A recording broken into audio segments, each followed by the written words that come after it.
Hello, yes, the title is straight up. Me and Uncle Dane talk about engineer and spy for 2 hours. Originally it was supposed to go on for just an hour, but that obviously didn't happen. This is also supposed to complement the recent spy psychology on engineer, so see that if you haven't already, please! But this is a podcast, so this lacks the dense editing you normally see from me. Instead, this is much more of a listening thing. So get out your headphones, put in your AirPods, do your chores, play your favorite game, or put it on while you sleep so we can invade your dreams. Also, apologies if you do hear some background noises from my end. I edited out as much as I could. I also lowered the video bitrate so this wouldn't take a year for my internet to upload. Hey, look what happens when I put a bunch of particles on this. Anyway, let's begin. Alright, hello everyone. This is a video. Welcome to the video titled Uncle Dane and Jonto talk about engineer and spy for an hour with an asterisk, because asterisk, whatever, how you really pronounce it, because it's give or take probably going to go on longer than that, we don't know. This is just going to be sort of a listening thing, you listen. Anyway, hello, there's this other person in the call with me. Hello. Are you at least going to put, like, Subway Surfers up? No, I'll just put, like, random clips. I'll just have, like, I have an SFM render in the foreground, and then, like, Put up, like, TF2 footage, put, Yeah. like, an SFM render of, like, the engineer dancing, and then put, like, Subway Surfers up in the corner, and then, like, also, like, put, like, ASMR of somebody, like, tapping the camera. Oh, no, now I have to edit that in as a joke. Oh, Sorry. Okay, yeah, for most of it, though, it's just going to be this TF2 gameplay in the background. Just, like, half of it's just going to be me playing engineer, and half of it's just going to be me killing engineers. I don't know. Just footage that went unused for that video. But, yeah, so this is Uncle Dane and Jonto talk about spy-engineer matchup for an hour, because it's just very interesting. It's just a very interesting matchup. Yeah. Because it's really interesting how there's that common misconception that spy is a counter to engineer, because it's just not true. But I also understand how people think that, because Right. again, spy, as I said in the video, spy is a foil to engineer. He's not a counter, because he's a lot of the same things as engineer, just reversed, right? Because both are complex. Both are, like, by far the most complex classes in the game. Like, it's not even close compared to any others. Like, Yeah, you could even say that, like, spy and engineer kind of are weirdly unique to Team Fortress 2, yeah, because they there really isn't really much of an equal, or at least there used to not be much of an equal to those kinds of classes before Team Fortress 2. Like, Yeah. you'd see snipers and, you know, maybe the fast guy, the demolition person with the explosives, but yeah. building buildings and being like a literal invisible dude with a knife, it's really unique. And when people think of those two things, they think of TF2. Like, engineer classes are like a trope in video games now as a result. And it's a good trope. Right. I like the trope. And I'm just gonna get this out of the way. Especially the engineer from another game that I know you play because you're in its Discord server. Deep Rock Galactic. Oh yeah. It does, Deep Rock. like, it is so, honestly, it does, I think that and TF2 are probably, like, the two golden, like, games in terms of class-based design. Oh, for sure. It absolutely Yeah, is. Deep Rock is like probably my second favorite game ever. If Yeah. TF2 didn't exist, it would definitely be like my favorite game. It's the second most played game that I have on Steam by far. Yeah, it's absolutely, yeah, we'll save the Deep Rock discussion to later, because, my god. But yeah, it is relevant though to bring up that it's an archetype that has been expanded upon. TF2 started Yeah, it's interesting this trend of with Spy. buildings. With Spy, it hasn't so much, just because, like, Spy has remained very unique to the game, I reckon, especially Right. with the disguise mechanic. Because, like, an interesting thing It's I've hard to noticed pull is off. It's you hard. know? It's really hard to pull off, and it Yeah. can fall apart quite easily. And it has, like, the age hasn't been nice to it, but I still think the disguise mechanic is really cool and surprisingly useful if you know what you're doing. Like, Yeah. it's not, I think a common misconception that I see with the disguise mechanic is that you're going to use it to get into the lines, or you're going to, like, remain undetected for large periods of time. Those can happen, but you shouldn't rely on that happening, because you have a cloak. you turn invisible to get there, and then you use the disguise to not get noticed Yeah, of before course. the Better stack to be happens. invisible than visible. Yeah, You know. and then the difference between a disguise and a cloak is that you can attack instantly out of a disguise. That's where the disguise comes in. Very true. Very true. Wait, how do you know all this? Oh, because I play because sometimes I play Team Fortress 2 and sometimes I play Spy. Oh, Oh, that would do it. that That would would do it. Okay, I so think that's how you learned that. yes. Okay. Yeah. I think I have at least uh 2 hours at least on Spy. Whoa, Whoa. that's like almost the length of like Avengers. Oh my god. It is. Hulk. Okay, okay, here we go.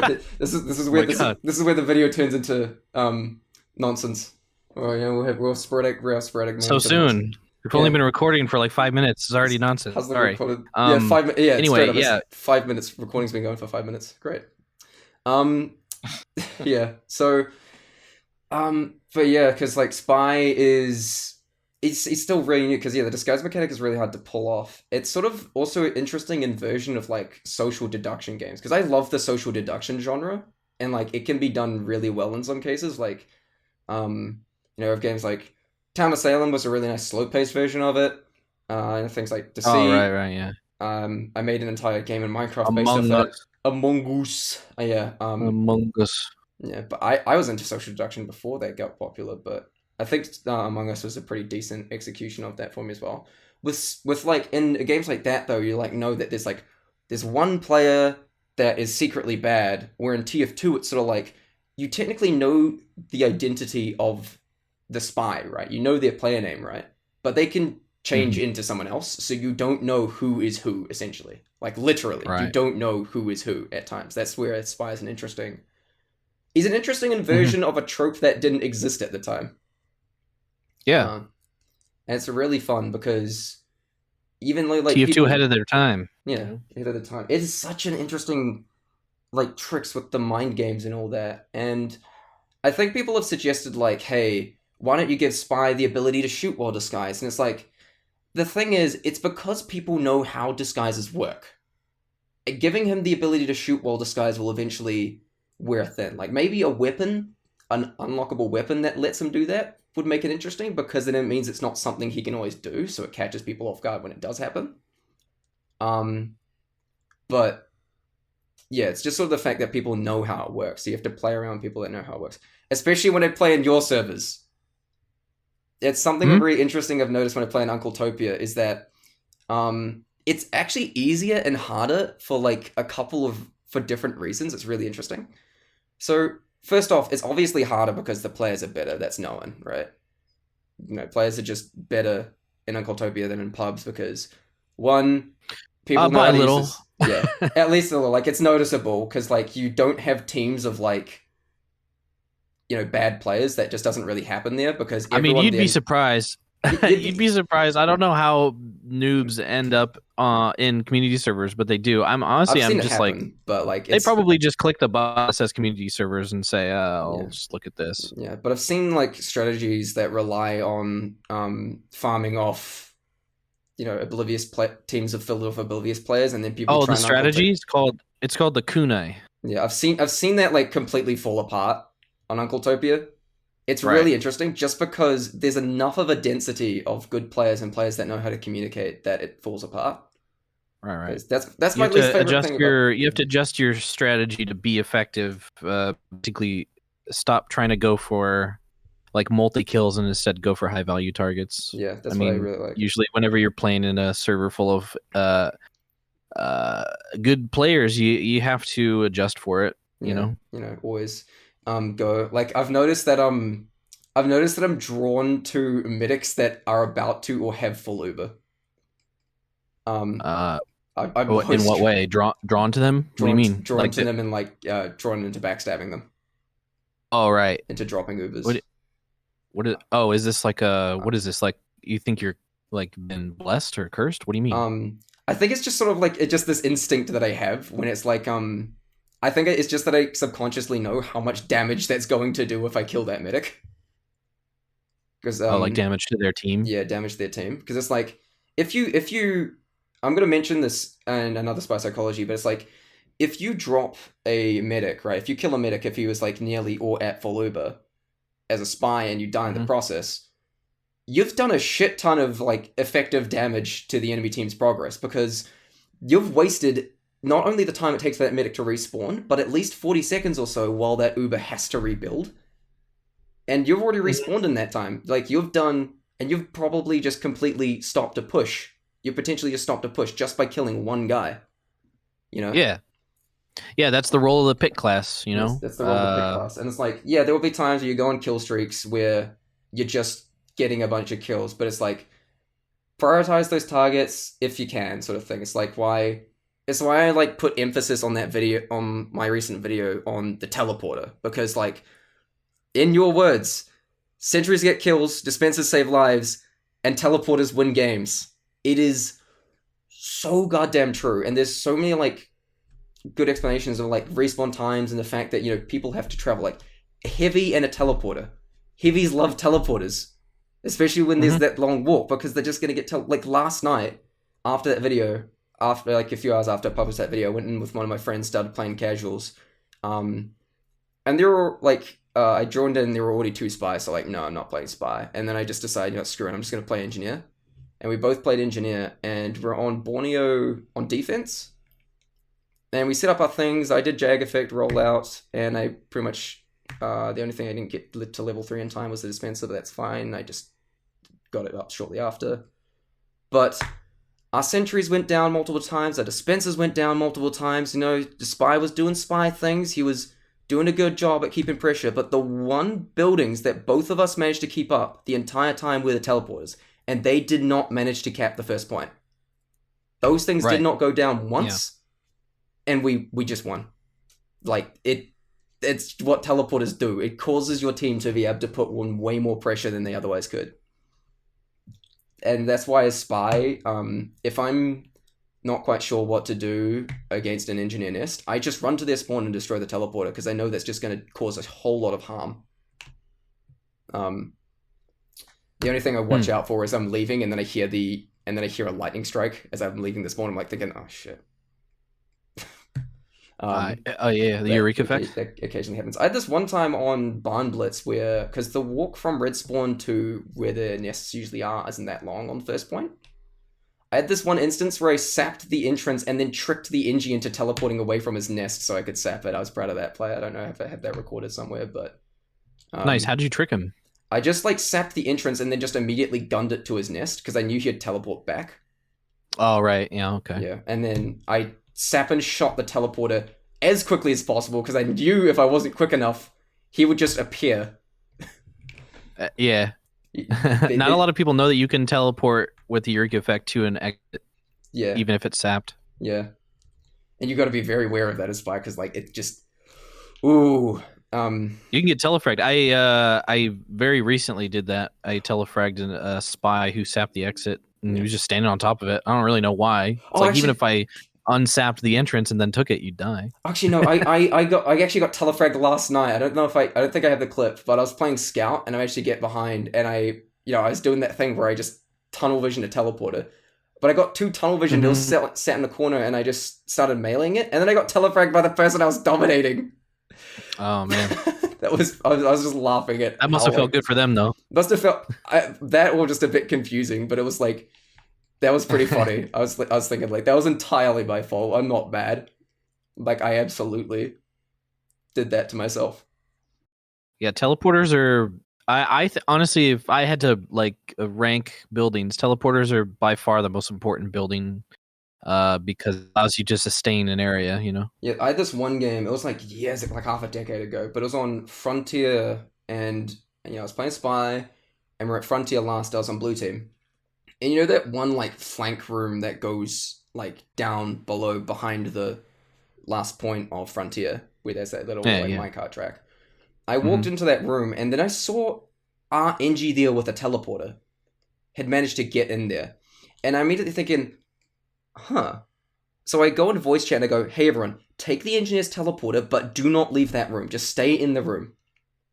And so And then everyone actually listened, and they all took the teleporter, and they were just all sat in that room for like a minute or so, and we just started having a bunch of people just piling up, cramming that room, and the enemy team, obviously the enemy team was so confused because where were the blue players, right?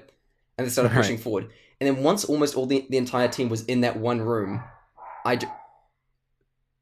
dog noises. She's probably barking at some animals. And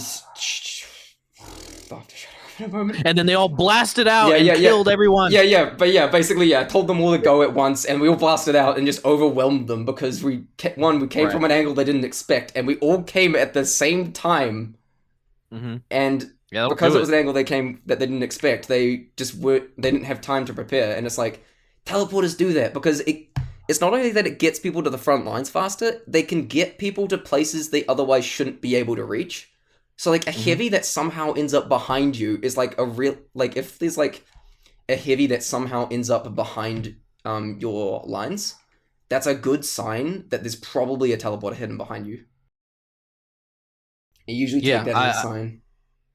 I mean, I do this. Obviously you know how to do it, but it's a good advice for engineers. It's like, if your exit is stuck, quote unquote, stuck behind enemy lines, definitely don't destroy it. Instead, you should just tell your team, like, hey, this teleporter goes behind, so like if you want to flank, it's a good angle, and people will do it. They'll listen. Yeah, because obviously they'll be like, oh, cool, free kills. You know, free, and it's just a fun little thing to do. Just suddenly turn every class into a stealth class and just like bewilder the enemy team. It's incredibly good. You're the quest giver. There was this one clip, I know I had this clip lying around, where I was on Barn Blitz, and there's that one big house, that one really tall house, and I get to the top of it, I'm on blue, and we're near the last point, and I see a teleporter entrance up there, but I see the arrow pointing in a really weird direction, like in the direction our spawn is. I'm thinking, what the hell? So I just take the teleporter, because sometimes I'll just take teleporters just to find out where they go. And then I find out that there's an engineer behind our spawn. And I'm like, I have to destroy this and kill him, because if I don't, this is going to cause a problem. Yeah, it's like MVM, when there's a teleporting ninja behind. You gotta deal with it. Yeah, it's like, having played, like, earlier on in my early days of TF2, I was both an Engi and Spy main, basically. Like, I would play both the classes pretty much evenly, like Spy on offense and Engi on defense, and then whatever other variation there. But both of them for a while were like fighting for my most played. Eventually ended up being Spy, and it's like... But I enjoyed them both for like very different reasons, and obviously Engineer isn't obviously just a defensive class. Like, he can play pretty well offensively, but I was having a discussion with a friend last night about like playing Engineer on offense isn't just, using the gunslinger, right? Because you can still play Engineer very defensively on an offensive objective, because what you can do is you can just hold the backline. Because it means that, again, like I said in that video, one random flanker can't just run in suddenly. They can't. Yeah, that was essentially the point I was trying to make in the video that I made about Battle Engineer, is that Battle Engineer isn't just the gunslinger; it's just the playstyle. Yeah. You can just be more aggressive with any loadout, really. Yeah, you can be more aggressive with any loadout. It's like where the Frontier Justice comes in, where it's just because it rewards aggression and just like really weird sentry placement. And I've had those really funny moments, like that was mentioned in that one Lazy Purple video, where like you put down a sentry, a few people die to it, and then you just move it ever so slightly, and people are like, wait, what? People run in expecting your sentry to be in one position, and then it's suddenly somewhere else that they don't expect. Right. Like earlier you brought up that Spy and Engineer are very similar. They're like two sides of the same coin, and I think that the biggest like truth of that is that Engineer, I think, thrives the most when he is the little trickster. When he's trying to basically outbrain the other person. Now, Spy is like that too. Like, there's a lot of, like you said earlier, there's a lot of mind games involved with playing Spy. Like, you're basically just trying to outsmart the enemy team.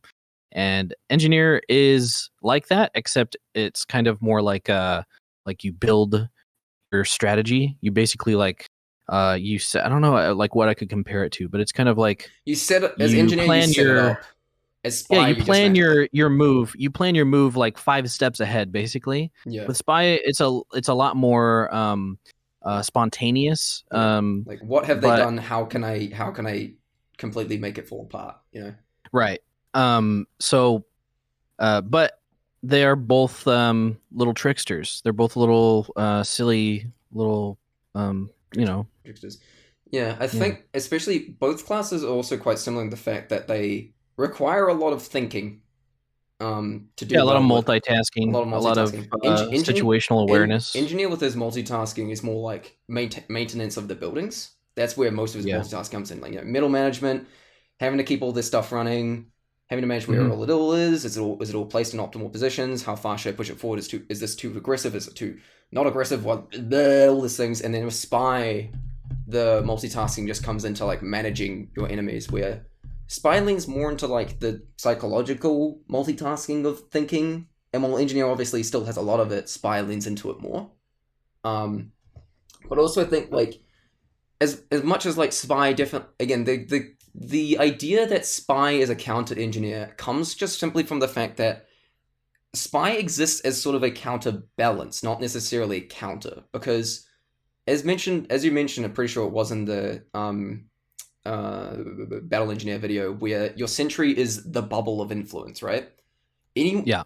and like it, but outside of like even just battle engineer, just in general, you have a level 3 sentry. Any random player that walks into it suddenly just dies for some reason. They just die of death. Don't know how that Yeah, happens. They just they die of die. natural causes Yeah, peacefully in their sleep. they just you know Fall over. they just fall over. Yep. Just fall like a yeah, but like uh that's the thing. The spy exists as the sole exception to this rule, which makes it more interesting for the engineer player because it means that you cannot be perfectly safe within that bubble. And there's other ways that can happen, but spy is like the one absolute consistent. Like, he can very easily get inside that bubble of influence without getting hurt. Of course. And Yeah. yeah, so it makes it still like effective as a good fallback option and a good sort of good safety bubble for your team, but it isn't entirely safe. If you let that get to your head, that will get you killed. And that's what Spy does best. He basically teaches players to be aware of their surroundings, because while Spy isn't the only one who can sneak up on their opponents, he's absolutely the one that's meant to do it. He's the one who's going to get you the most often when you aren't paying attention. And that's what he's there for, It's like why when an engineer has all of his buildings set up and his team and the buildings aren't under a lot of pressure right now, is just sustaining a backline, right? At that point, the engineer is going to be way more wary of spy tails because they have essentially the time to allocate that in their mind, right? They can check for any signs of a spy because good engineers will do that. They won't just wait for something to happen. They'll be prepared for it in advance. That's a pattern I've noticed. It's just part of my whole paranoia theory, where it's like, you don't always expect, if someone isn't occupied doing something else, expect them to be more wary of a spy, of any sort of like sign of a spy. It's why like a heavy that is shooting is way better of a target than a heavy that's just walking to the front line, because you decloak anywhere near them, good chance they're gonna hear it. And even then, just be careful, because if you do something that's too obvious, they'll still notice. But like with people who are distracted, there are some surprising things I've got away with as spy. Or even things that I even have clips where I'm getting fooled by really stupid things that I shouldn't fall for just because I was like too focused on something else. Like, I have a clip where I even have multiple clips. I was playing Pyro and then some guy walks in front of me disguised as me, and he's wearing a painted gibbous. Like, the silhouette is really distinct of my Pyro loadout, and I don't notice for like a full 5 seconds. And he totally could have killed me. He ended up beefing a stab on someone, but if he actually walked, he totally could have just backstabbed me because I completely didn't notice his disguise. Even though Yeah, it's really easy to get tunnel visioned, and that's why, that's where spy comes in. thrives is on that tendency for players to get distracted or tunnel vision or whatever. Yeah, yeah, like it just thrives on being able to do that. That's why I think Well, I have a like question. yeah. I have a question for you because you're a spy player. What do you think about the idea that spy is the weakest class? What do you think? Is that true? Yes, but I don't think that's a bad thing because Yeah. him being weak is by design. He is a stealth class. I get a lot of people who complain that like, I mean, you mentioned that, and this came up in that hot takes video where I mentioned it. It's like Spy is supposed to die when he gets discovered. That's the point. You don't want to be discovered until the very, and maybe after you get a stab, then you go and run away. And there's obviously like, there's interesting counterplay to this where it's like, you have lots of ways you can get out of tricky situations, like the cloak illusion theory. Have you ever heard of the cloak illusion? No. What is that? Okay, so I've mentioned this in my cloak video as the thing I bring up, where essentially it's the act of tricking people into thinking you went one way with your cloak by faking them out, like walking in one direction while you're cloaking, and then as soon as it doing completes, a juke, yeah. and then juking, right? Yeah, right before you go fully invisible, yeah. I get tricked by that a lot. Yeah, and I've done that so many times. It's really natural to me. I have so many clips where it's just such a good demonstration of it. It just works really well. It just yeah. Here's a clip of it right here. Throw it in. There it is. Yeah, it's in the background. But yeah, those clips, it just works really well because what it does is because people will project in their head, they will visualize the direction you went. But basically you're giving them a false thing. Like if you use a cloak illusion to make them think you went into like a small room and then immediately just nope out of that room, they're gonna spend at least a good few seconds wasting their time looking for you. And because you're the second fastest class in the game, you can just easily make some distance while they are looking for you in a spot that you really aren't in. Well, I think that's the mark of an experienced player, maybe, because or at least I don't know, maybe this is the way that I've dealt with it because I've played the game for so long, and I've been tricked so many times by like a spy going invisible, and then I thought that they went in one direction, but then I shoot over there and there's nothing there. Yeah. And I think to myself, man, what could have gone better there? And almost every time it's just like, well, I should have just like.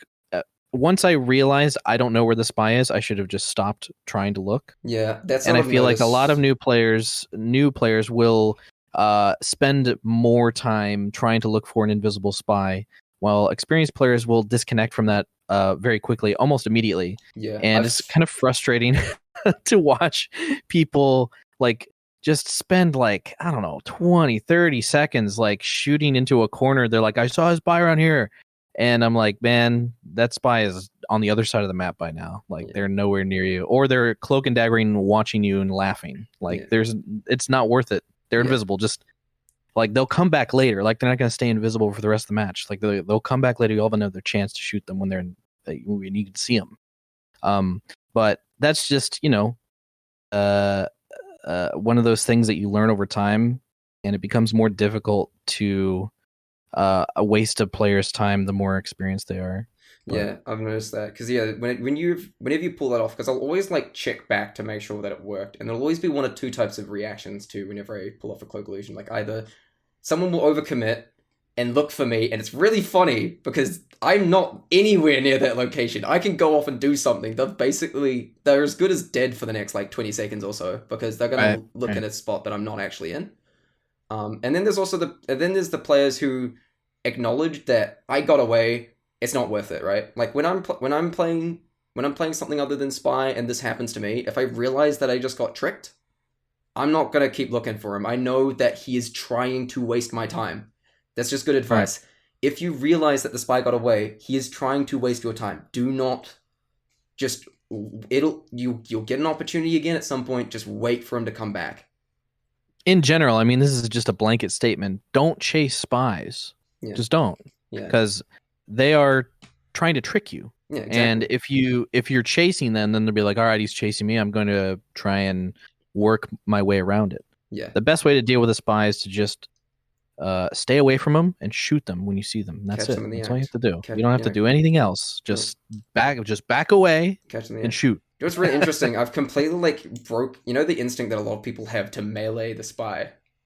right? Yeah. I've completely Yeah. broken that instinct, and it's simply just because it's really good at preventing trick stabs. Of course. I mean, if you think about it, a spy, most spies, for some reason, not a whole lot of spies remember that they have a gun, but Mm. most spies are harmless if you're like 10 feet away from them. So you can just, if you just position yourself that 10 feet away from a spy, they're basically just a target. Yeah, Just shoot them. it's just knowing Yeah. the habit sort of thing. Like, that's the thing Yeah, where of some course. people also Yeah, just I mean, forget that spy can shoot you, and then I've got so many clips where like people I just shoot them and they get completely caught off guard because they're expecting me to run in or trick stab or do something else, and then I just like actually just fight back, and it's really funny against pyro sometimes because again the biggest weakness of a pyro is range, and you can outrange them with the revolver. And I've had some really funny clips where a pyro just like looks at me like and then they just sort of get really confused, and then they just die. how does that go? It What do you do? I start pulling my gun out and I just start shooting at them Right, but outside what of their. noise do you make? Well, that's the noise. Well, that's the noise that I just. That's just sort of what I assume is going in the head. Right, like, what was it? Just like. And then they die. Well, Okay, got it. Yeah. All right, I'm writing that down. Okay. Somehow comprehend that into words. Yeah, it's really interesting because this is why I've never been like too upset at the existence of pyro, because again pyro has other jobs other than killing spies. Like in Highlander that even becomes apparent, because in Highlander pyro typically acts as sort of a bodyguard, not just from spies but especially from just like spam. He has great area of effect. His area of effect, he may have short range, but his damage he can do in that range with relatively little aim is pretty devastating. So he's almost like a tiny he's almost like a mobile mini sentry with a smaller amount of range.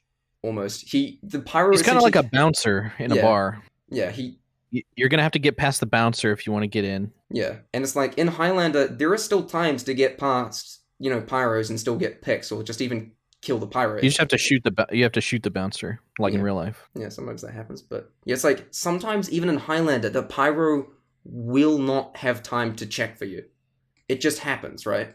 And it's funny. I see people complain like, "Oh, people are too wary of spies and casual." I'm like, "Bro, you have not played Highlander. you have not." Well, the thing is with Highlander, in Highlander there's this thing called spy time. Because they literally can see when you spawn, they can count, and they can assume that as soon as you spawn, you're going to be walking over to the other side of the map. So they can easily just call, all right, spy's going to be around in the next 10 seconds. So it's very easy to know when a spy is going to be there, because there's literally always going to be one spy. In casual, that's different. There could be no spies. There could be 3 spies. I mean, it's so much more random that you might as well just not even really try as hard to figure it out. Yeah, but it's like in casual, yeah, but like it's why in Highlander also the Dead Ringer just like falls flat on its face, because it's very easy to you know the exact moment that the spy is coming. You can visualize when he's gonna show up, and he has to decloak, right? Like if you're not, I've always said that I actually much prefer playing against the Dead Ringer than any other Inviswatch, because it's so much more predictable. Yeah, I'm the reverse, just because I find it annoying, because like that is like I know exactly what you're going to do, but my team isn't paying attention. Oh yeah, but that's just one spy. You just shoot him. I mean, depends on what class you're playing, I guess. But that's also why I don't like the thing that I don't like about the Dead Ringer is just the fact that like if I shoot him, he should die, right? That's the whole point of spy, and that's where I think the Dead Ringer just kind of screws up, because like again the concept of it is so cool. It's just the execution isn't great, because if you wanted to like have a watch for spy that like actually like was intended to lean into like gun spy type things, like where you drop stealth and then turn it into a bit more of an action class, it could be kind of like what the gunslinger is to NG to spy, almost, where you can kind of drop some of the stuff. Like my concept essentially would be sort of a watch that cloaks and decloaks faster, but doesn't actually make you fully invisible. You're still like noticeably visible even to like newer players, but it gives you a speed boost, and could have like the passive of extra health. So it could be like it could be a fun alternate way of playing spy where you get into combat, but it shouldn't overshadow, the normal playstyle. And I think like I've counted, Engineer has the second least amount of unlocks in the entire game, but I think his unlocks are actually very well rounded. One of, if not I'd the say most that engineer is probably the most balanced class in the game. Weirdly enough, Yeah, he doesn't actually have. Yeah, most people don't even notice he has so little unlocks. Like the only class that has less unlocks than him is Medic, and poor Medic, honestly. well, he has very few useless unlocks, which is Yeah, nice to kind of like by percentage wise, he just has the most the like useful ones. good things. Yeah, Engineer I can has only like really big think of issues. 2 bad weapons for the engineer. Yeah, like the So. only I know one of those bad weapons would be the Thompson. Also in that video, Mm-hmm. I don't know if you noticed, I spelt the Thompson with an extra P because whenever I say it, I just subconsciously add an extra P, and then one of my friends was watching the video after it came out, and they pointed out that I spelt it wrong, and then I googled it on the wiki, and I'm like, oh my god, I spelled it with an extra P. Oh, like pomp. Yeah, yeah. It can't be See, a my John. stupid ass thought you meant like that it had two P's at the beginning, Yeah, and I was like, that doesn't make any sense. it can't be a But yeah, I Jonto get what you're video saying. without some sort of grammatical error. Also, at the start of the Yeah. video, I say right click instead of left click when referring to placing sappers. So yeah, I mean, these are things that you're gonna notice, but I swear I literally didn't notice. So I didn't notice. it's all right. I only noticed because someone pointed it out, so I didn't notice. My channel members didn't even notice. They got the video multiple days early. Okay. One person picked up on an error where I forgot to mention the whole standing on top of dispensers giving you extra metal, which I do that all the time. So it's sort of like a thing I do so much. You did mention it though. I did mention it because they get an early version of the video, so then I added it into Oh, the version I that see, everyone got, essentially. Yeah, see, whenever you mentioned that, I was just like, I don't know, I stand on top of my dispenser all the time. It's like become a habit ever since that they added that, and I think literally Jill, I don't know if he works on the game anymore, but I asked I asked him, I was like, well, I didn't ask him, I was just like, this is a bug, right? And he was like, maybe a feature. Like you could tell it was like he was basically just saying like, yeah, it's a bug, but I don't really care to fix it because it's like, I don't know, whatever. It's one of those sort of cool techs. Like it's not a harmful bug.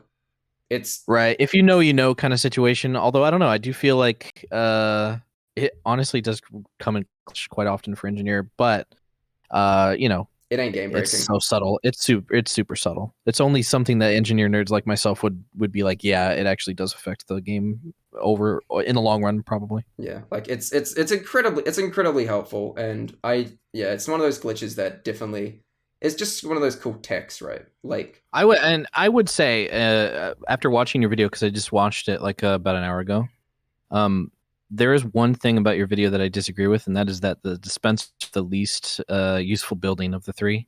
I wouldn't say it's the least useful. It's just the one that has the least immediate impact once you get it. Because like if the sentry goes down, and if you fail to get the dispenser, your team's probably just going to get it. Like the dispenser usually isn't the catalyst for the other problems occurring, or at least less so. Yeah, but that's like banking on your team being proactive about something. Fair.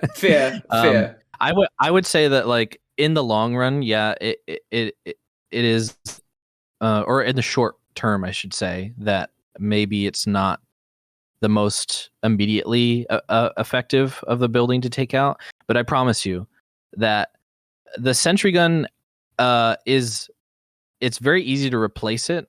So focusing it down, I personally believe that it's not as effective as you think it is, because if the dispenser's there, it's very easy to just replace it.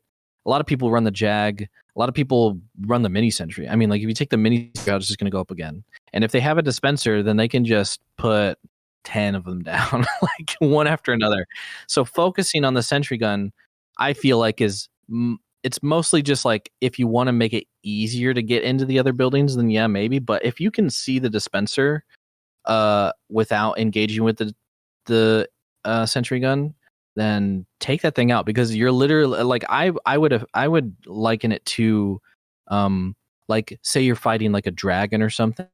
Like shooting the sentry gun is kind of like crippling it, kind of like cutting off a leg. and shooting the dispenser or the teleporter is kind of like making them bleed out. They will die eventually if you take those buildings out. Not right away, but eventually they won't be able to do anything. Like they won't be able to sustain anything, and that is super important to the engineer, especially on defense. So I don't know. I wouldn't say like, oh, you can ignore dispenser because no one's gonna say, oh, dispenser down, push in. No, not really. But if the dispenser goes down in about 20 to 30 seconds, it's going to be very easy to destroy the sentry, and then basically they won't be able to replace it because they don't have any metal. It's all gone. Yeah, You that's know? fair. Yeah, that's fair. Yeah, I guess yeah, that definitely makes sense. I think that's just comes. I guess that just comes from my experience. Like, if I see an open opportunity to set the dispenser and I'm not about to use it, then yeah, I would just do it, right? Like, if any Yeah, good opportunity to cause an because if you think inconvenience, about it, especially if you think about it this way, because getting a sentry gun to level 3 is really easy if you have a dispenser up. yeah, Getting a teleporter to level 3 is really easy if you use the Eureka effect. And getting a dispenser to level 3 is actually very hard because you have to basically make sure that you have map metal packs in order to get that up.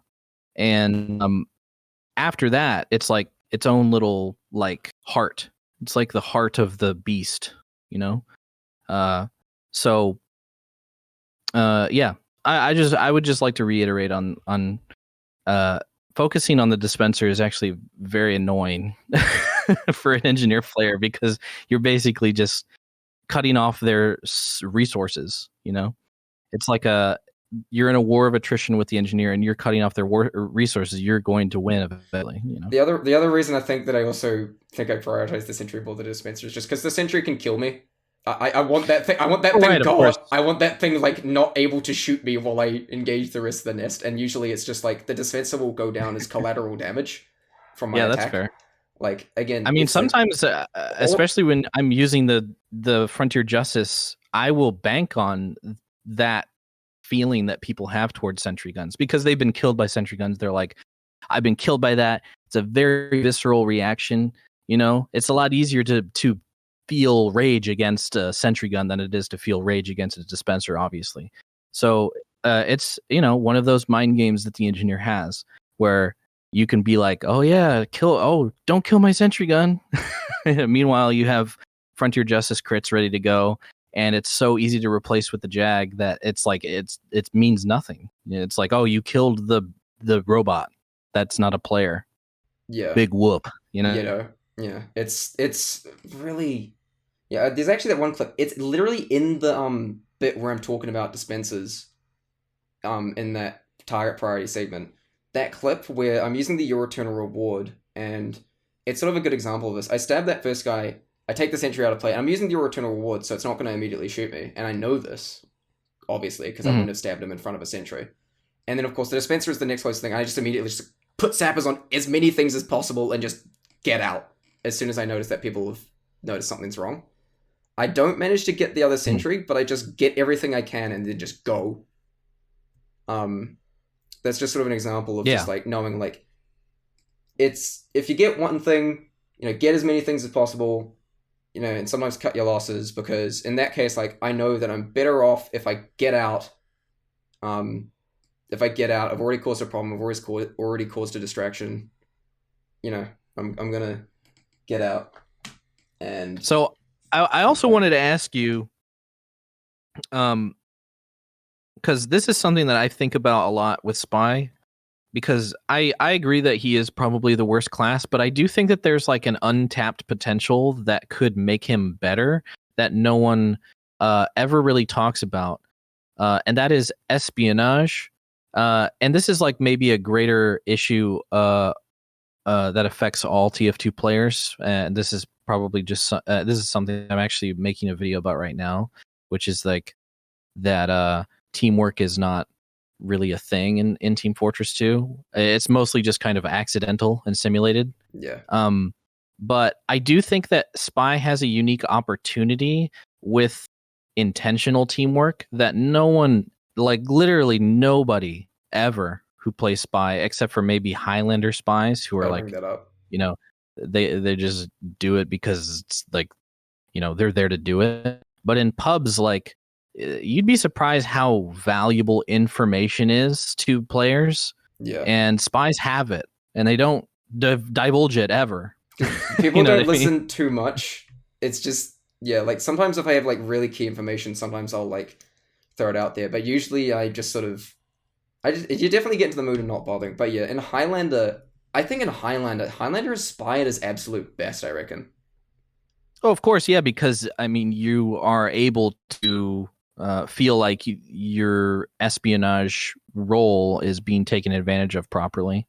I mean, it is a bit of a crapshoot, obviously, in casual, which is fine. But I mean, it doesn't mean that you shouldn't do it. I personally think that if you can call something, you might as well. But I also get that, maybe people don't have microphones. They don't feel like talking. They're there to chill out. I get that. But I do think that it is something to bring up about Spy whenever they're like, oh, Spy should be better. It's like, well, he could be better if you were playing, you know, the full deck, Or but people don't. work around your spy, because your spy can do like your spy can do a lot of really helpful things if you're playing around them. Like one thing, if you see your Hmm. spy in their backline about to do some damage, draw attention off of him.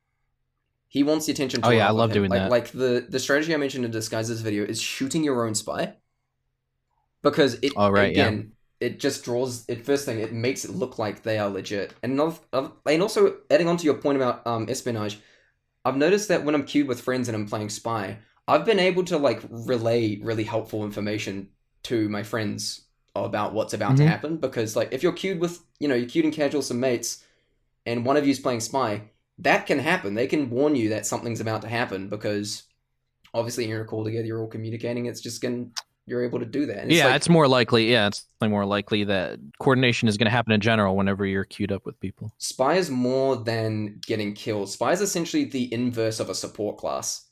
Essentially, he's a disruptor of the support. Oh yeah, I'd say he's like an anti-support class. Yeah, that's Yeah. a really interesting. In fact, it's a really interesting.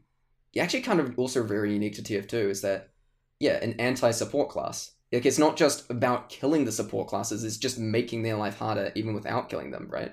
Because like, Well, I would consider spy to be a support class, but obviously the high value targets are other support classes like medic, obviously, yeah, and but like sniper. in most So games, support classes are like about supporting your own team, whereas spy is right. technically that, but he does that through harming the enemy team in specific Yeah, ways. yeah, Because yeah. like, Pick class. Pick. yeah, pick class, but it's like it's not even just about getting kills with spy. It's like if if you paranoid the shit out of someone and they just are basically as good as dead. They're playing horribly because they're basically worried about getting killed by you.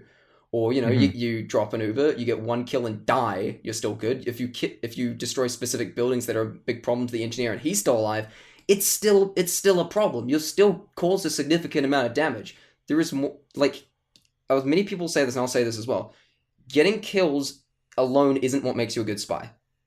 You basically go into spy thinking, I want to cause as many problems as possible, and I want to, and Yeah, I you want to not just do physical damage. You want to do emotional damage too. exactly, exactly. You want to hurt their feelings. Yeah, it's really funny.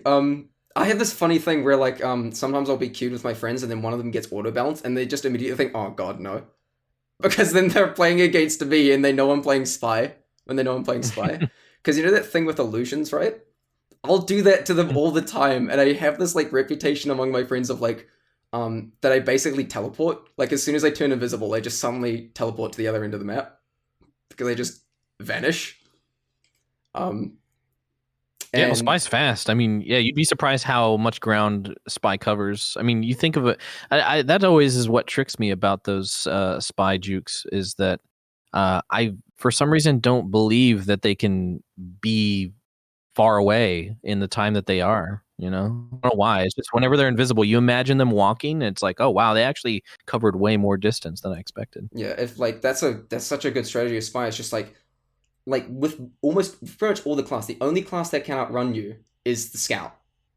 And Yeah. if you just turn away from them and just start running in a straight line, as long as you aren't backpedaling, you are faster than you can outrun them. It's like it's a common strategy I use against pyros because I can stay out of their flamethrower range if I just run away from them, or like if I got caught in their flamethrower range and I managed to just sort of juke them just enough, pick up a health pack to extinguish myself, and then I immediately just gun it in a straight line away from them as much as I can until I'm an adequate distance away.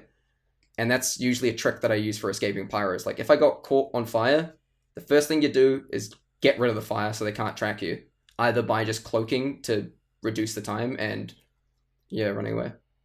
Also, on the topic, Did you ever use the Spicicle? I actually very rarely use it. I'll be honest. In fact, Oh man, it's my most used knife by far. I very hardly ever switch off of it when I play Spy. one thing that you got to be really careful with the Spicicle is that a lot of pyros know that once they've burnt your Spicicle out, you cannot trick stab them. So sometimes it inadvertently makes them more aggressive. Because Yeah, but that's okay. I like that because then they'll get closer and I can shoot them. Yeah, and you can do that. It's definitely good with gun spy. It's absolutely good, but it's just something to be aware of. Like it isn't. It's the one instance I think of a weapon designed to counter a specific class that I actually think is pretty good. I'm just thinking it's very funny that the term gun spy. Yeah, I agree. I agree with you. But you just made me think like the term gun spy is actually kind of funny to me because spy always has guns. He literally can't not have a gun. Some people like refer to me as the gun spy or the guy who plays gun spy. I very rarely play gun spy, mainly because it involves the dead ringer. But it's just like I don't play gun spy. I just play spy, and I know that I can shoot people. I know. I'm that just I can thinking put it's this thing like out. it's kind of like when people are just like, oh yeah, I'm playing battle engineer because I'm using the shotgun and the gunslinger. But I think what has always bothered me about that is it's like, well, like you don't need those items to do that.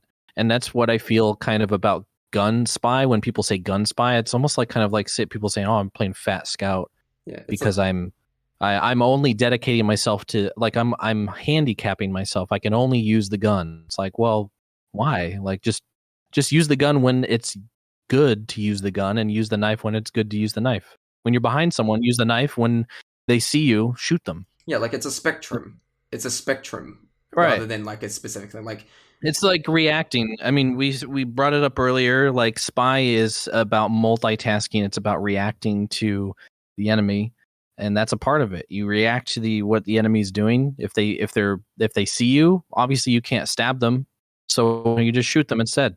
again, it's why I don't And like it's why I don't like the dead ringer because miss, it's just like it lets you get away with just like running straight at them and not thinking hard about it. That's why I don't like it.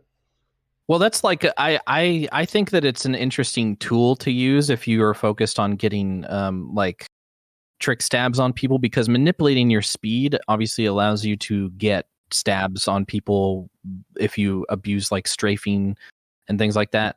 I like it for that purpose. I definitely use it as more of like an escape tool. Yeah, I think But again, it's just like it's the fact that it's too easy to use it to get away with mistakes. Like the idea of manipulating your speed is cool as hell, and a watch that does that would be great. It's just the fact it's like it does things that can trick new players too easily, and it's like it's too I good. guess. It's just annoyingly good in pubs when your team just isn't like communicating. Like I think trick stabs are like really cool. I think spy in general like that though. Yeah, I don't think that's necessarily the fault of the watch. I think that if you want to blame it on an unlock, you can blame it on the kunai, because, like you said earlier, when I shoot a spy, he should die.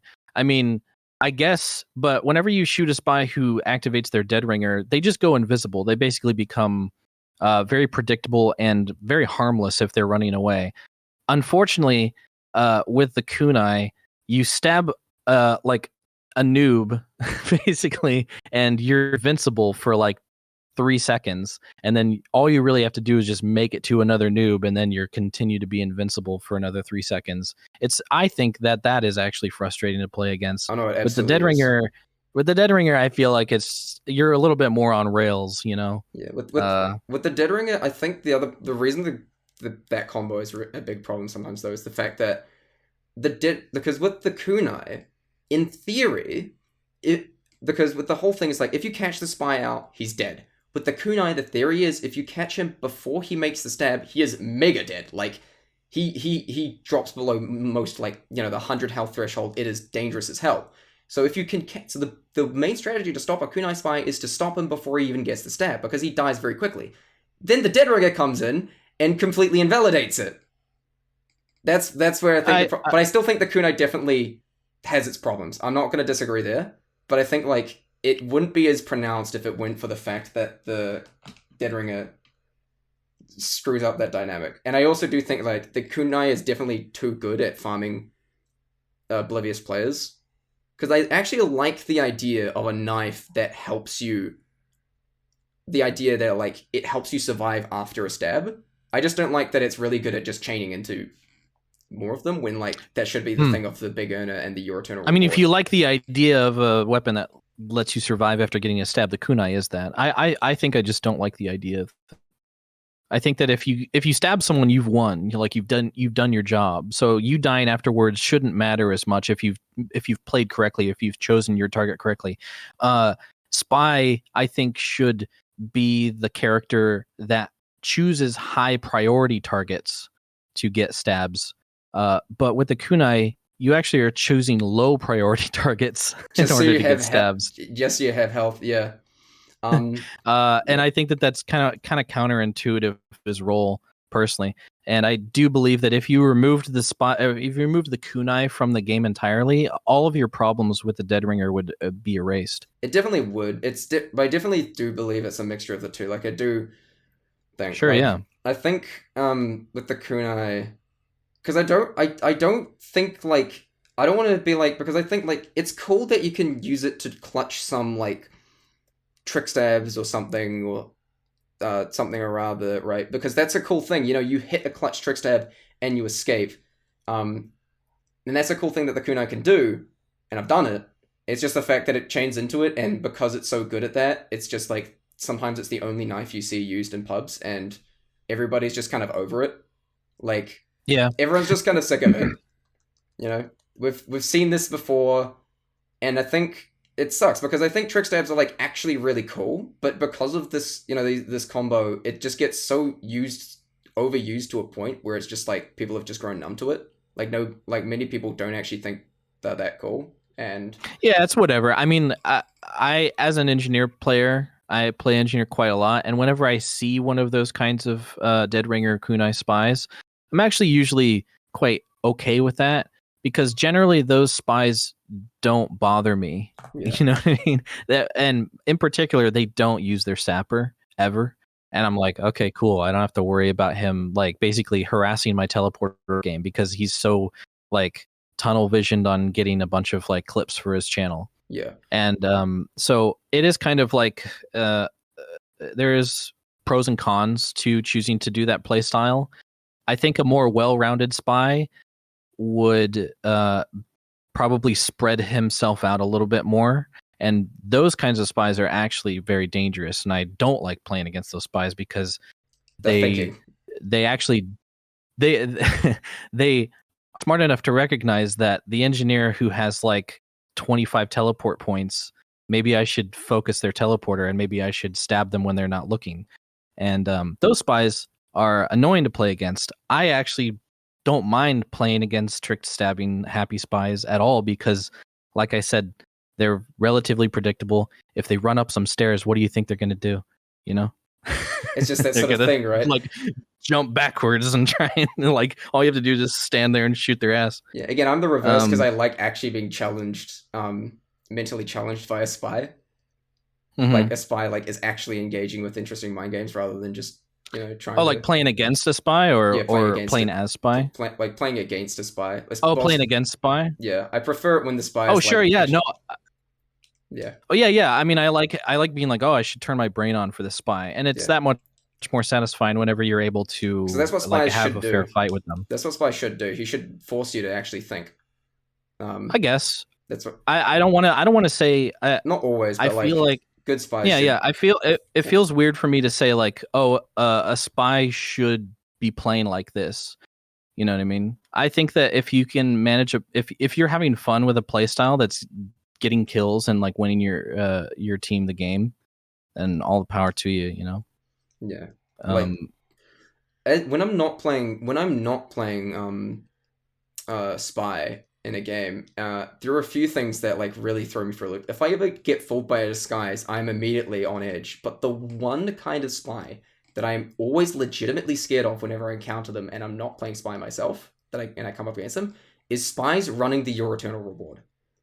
They scare me because the whole playstyle around that weapon revolves around being extremely adaptable. To use that knife well, you have to be extremely adaptable to like different disguises in different situations. So you kind of just don't know what they're doing at any given moment. It's really hard to predict them because that's the whole playstyle that the year incentivizes. So I never quite know what they're doing. I'll get caught off guard by them multiple times in the same game. It's just a pattern. Like if a spy that knows how to use it well and is using it well, they scare me because I just don't know what they're going to do. And I play spy. I love that knife. You know, it's actually really funny. I'll see people like comment on the videos being like, I'm insert not spy main here using this video to counter spy. It's like, dude, I'm not immune to my own tricks. In fact, I cut that bit out of like the you being disappointed. I'm gonna put some unused like clips and an entire unused intro sequence. The link is gonna be in the description below to it. I'll have it on the second channel by the time this video is out. With an unused intro sequence, a few unused SFMs, and there's a few unused lines from you where I was gonna make a smart joke about I know people are gonna comment like I'm an NG main using this to kill spies. I cut that out just for the sake of pacing, like it was one like meta joke after another. I cut it out. But I got those. I was really hoping the engineer mains wouldn't start saying that. I think it's less density than the pyro mains, but like, man. Wait, what are the engineer mains saying? It was like I'm using this video so I can kill spies. It's like because I remember in the video that I did with pyros, I made this joke about predicting pyros where I like showed a comment that I made up about a pyro going, hey, I'm a pyro main using this comment to kill this video to kill spies better, right? And it was supposed to sort of catch the people who were going to comment that on a loop and make them think, maybe I shouldn't comment that. But they still got a ton of those comments even because of that. And then I ended up compiling it into a video on the second channel because I thought it was really funny how spot on my prediction was. Even though that was supposed to stop them from commenting it. Because I wanted them to give me more interesting comments.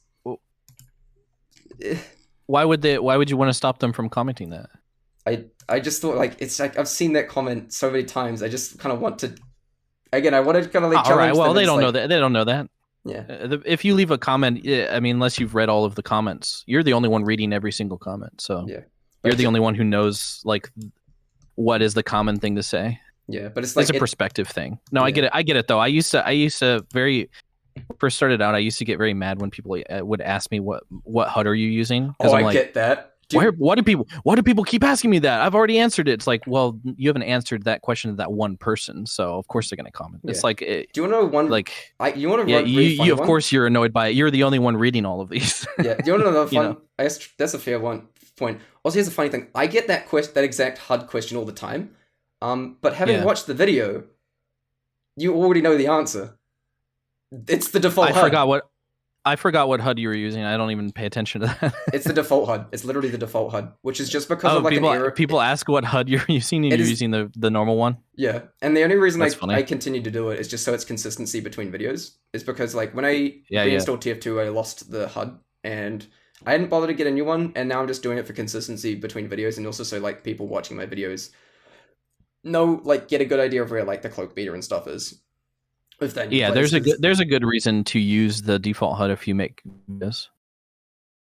I'm much more selfish, and I would rather have it look like how I want it to look. Yeah, but that's also because it's consistency between your videos as well. That's fair. Yeah, because that's also another thing. Another thing with I used to use a different HUD a long time ago called Raise HUD. Yeah, you did. I remember that in your old Q&A because also that's another thing I think with Engineering 101 is. Also, we have gone over the hour mark. I knew this would happen. It's fine. We can keep going for as long as we need to. I mean, you can just change the title of the video to exactly how long it is, right? No, I'm just going to add an asterisk, and then it's just going to be in the description. Just it Okay. goes longer than an hour. It's already gonna. I knew this was gonna happen. They'll see that it's they'll Yeah. see. But what ends up happening with your videos, because like engineer again is engineer inspired by far the most complicated class. You throw a player who just installed TF2 into engineer, they don't know half of how it works, especially if they haven't played the tutorial. No. Like, Like engineer is what you're talking about? yeah, engineer. It's like Yeah. you know, I mean, like, I didn't play engineer. I don't think I played engineer for like a year after I played, because I was like, every time I picked it, I was like, I don't know what any of these buttons do. I'm just gonna go back to sniper. Yeah, it's just like, oh, what does this do? How do I build a sentry? Why can I only build one? Why do I have 2 teleporters, but I only have 1 sentry and 1 dispenser? What does it do? I feel like and I feel like you have to know what the game is first before engineer makes any sense at all. yeah, and it's like that's why I think your engineering 101 videos come in clutch, in that essentially you throw any new player into just some of the engineering 101 videos. They're really concise. They tell you the mechanics, and essentially it causes new players to completely bypass the step of having to figure out what the hell is going on. Because even if they aren't particularly good at playing engineer yet, they at least understand how it works, what their role is, roughly what they're supposed to try and do. They have a nest. That's how the sentry works. It upgrades. You have metal. You have to pay attention to it. They may not be great at it, but they understand that concept right out of the gate, rather than having to, spend time just trying to figure out what the hell they're supposed to be doing. And that's also why I made spy psychology, for the same reason, because there's so much like information spread out, and also like sometimes people will like ask like, I'm new to spy, what do I do? And then someone will throw like the 5-hour circle strafe tutorial, and it's like, this is a new player that doesn't even know how spy works. You're gonna show them a bunch of trick stabs, like in a 5-hour video about trick stabs. They're not gonna want to watch that. That's just gonna overwhelm them. That's like those are like advanced videos. It is important to have like a resource for players who are just new to the game. TF2 is definitely one of those very cool games where it is overwhelming, but that can be remedied by looking up stuff about it. And if you're not the kind of person who is like excited by that prospect, I'm always super excited by like games where there's going to be like a bunch of YouTube videos about people like dissecting it online. Those are my favorite types of games. I don't like games that are so simple where it's just like you can figure out exactly what to do and you don't have to look up anything about it ever. One thing with like most of the other classes in TF2, one thing I really like about them design wise is that they are a lot of them are very easy to understand on a base level. Like this is also where I think spine engineering it's weirdly very accessible. It's weirdly a very accessible game. But at the same time, so deeply complex that it's crazy that people generally will say like, oh, you're just now starting to get good at the game after you've hit like 2,000 hours. Yeah, it's like it's insane. It's good. It's great. 2,000 hours is an insane amount of time. But it's to spend to get to like novice. Yeah, but I think it's absolutely fantastic design that it's so simple to like understand the base of it. But there's still tons of stuff you can learn. It doesn't overwhelm you at the start too much, because you can understand like this is how this class works. Like the soldier is the absolute best example of this, because you play soldier for the first time. He has a rocket launcher, and rocket hit thing and explode. It does splash damage. That's such an easy concept for anyone to grasp, even people who have never played a first-person shooter or a video game at all. It's so easy to understand that. And then you see someone shooting the ground with it, and you're thinking, what? And then someone tells you, jump and shoot the ground at the same time, and you rocket jump, and then it's just this whole can of worms and all these other things that just start piling on top of each other over time as you begin to learn it. Yeah, where spine engineer are complex, so they're kind of unique in the sense that, they need a good amount of explanation before you can even start playing them even somewhat competently. Where like soldier, again, what's very funny about that example, that's a really good example, because what I've liked about Soldier is that you actually don't even have rocket jump ever in order to do really good with Soldier, and that's like been a live commentary idea of mine for a while. Like I have like a list of like gimmicks I can do, and that's just one of them where it's like a Soldier, but I don't rocket jump, and then I just like I'm gonna try and like get like a godlike, and I know I can because I've done it before. You just waddle around the map shooting the floor, and you can get kills. So it's like Yeah, It's very accessible. Like people can hop in the game, be like, "Oh wow, I'm doing really good," and then you find out later, it's like, "Oh, you haven't even scratched the surface of what this can do." yeah, it's like that's why it's part of why I like made spy psychology is just because like it's the same reason why engineering 101 exists because it can just be really overwhelming to a new player if people understand these concepts right out the gate. They can Mhm. immediately, like, even if they're not great at it, they can still understand the process of playing spy right out the gate rather than having to learn all about how it works. That's why pretty much every spy psychology video of mine opens within like one of the first segments explains a mechanic so that I can explain the mechanic in as like few words as I can in a really digestible way, and then move on to explaining how to actually use it. That's why in the engineer video I started out by explaining the basics of how the gun works and what the sapper does. So Right. make sure that any like really new player understands that, and then I can move on to actually talking about how you actually utilize it.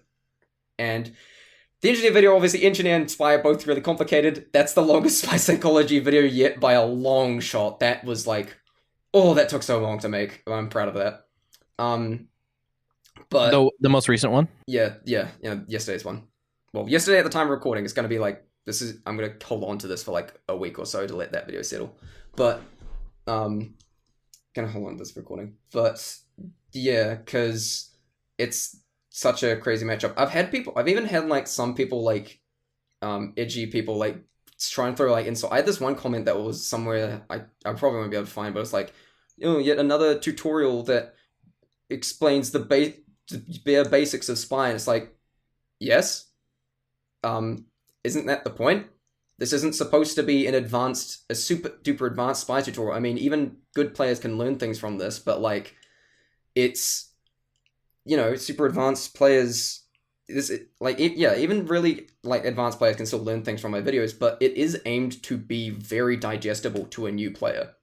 That is the point. It's supposed to be Right. digestible. You're supposed And to if be able you, to I mean, understand it. there are tools obviously like if you're making a multi-stage video like that where you're introducing concepts one at a time, gradually increasing from basic to advanced, the chapters feature is very useful for that. It's very And useful. I think people should, if you're like, I already know this, just look at the time. Maybe there's like a chapter that says, Yeah, it's funny. skip past it.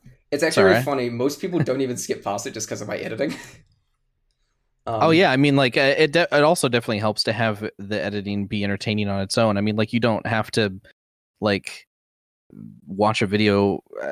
What am I trying to say? It's okay to watch a video where you already know the information in it if it's entertaining. Like what? Like I still watch TF2 videos even though I feel like I already know everything about the game because they're entertaining. Yeah, and yeah, because like the intro, I always make the intros really good just to like catch people's attention to Mhm. get them hooked. It's just like the effective hook on the video that I want them to watch, and it's because that's also like I find it really interesting because it's not just supposed to be a spy tutorial. It is supposed to be entertaining and engaging. Even people who don't play TF2 are still still should be having to enjoy watching it.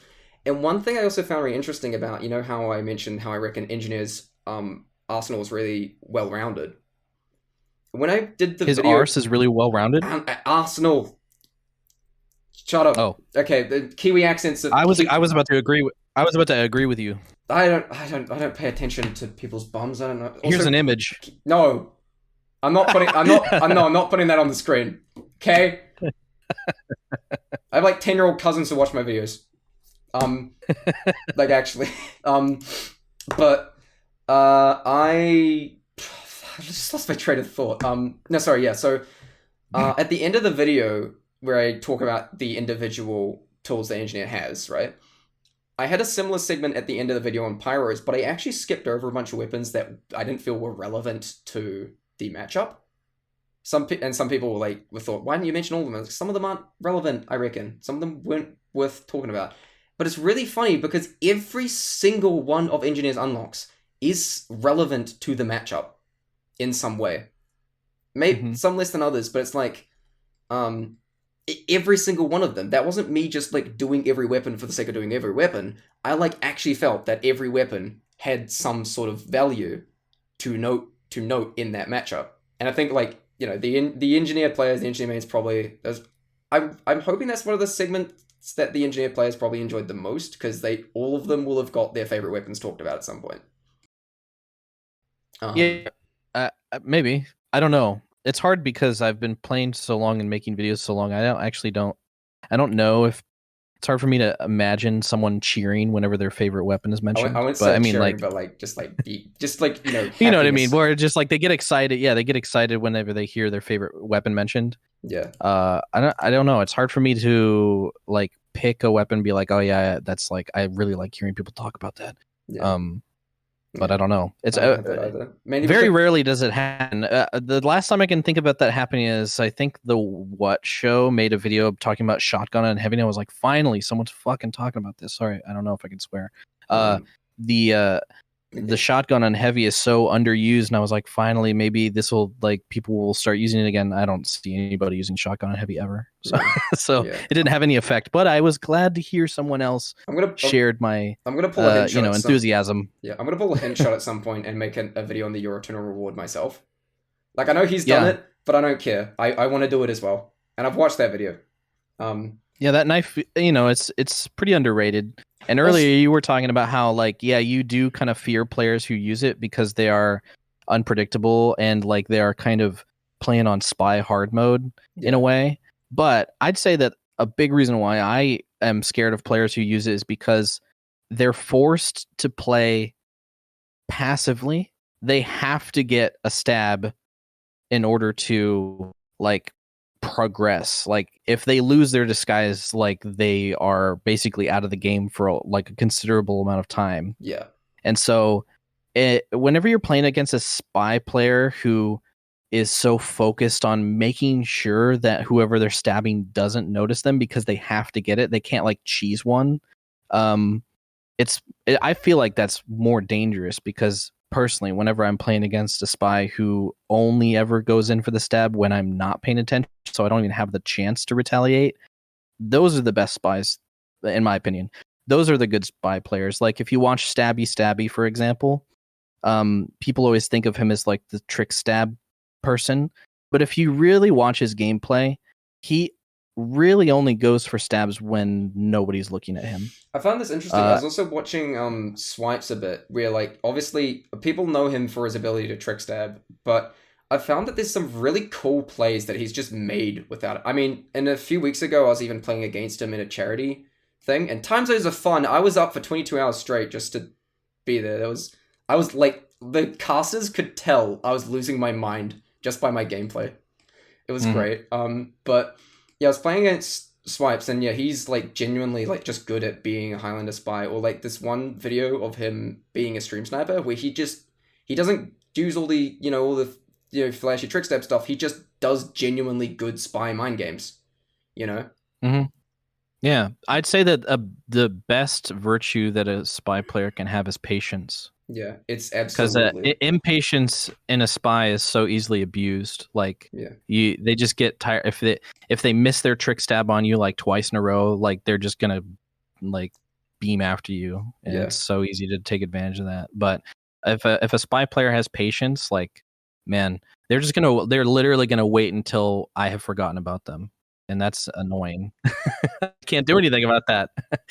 I have to think about you. You have to live rent free in my head in order for me to play against you. That's annoying. It's actually really funny. I love playing Spy, and I love that part of playing Spy, which is also contradictory to the fact I have ADHD. So it shouldn't work, but I really like it for some reason.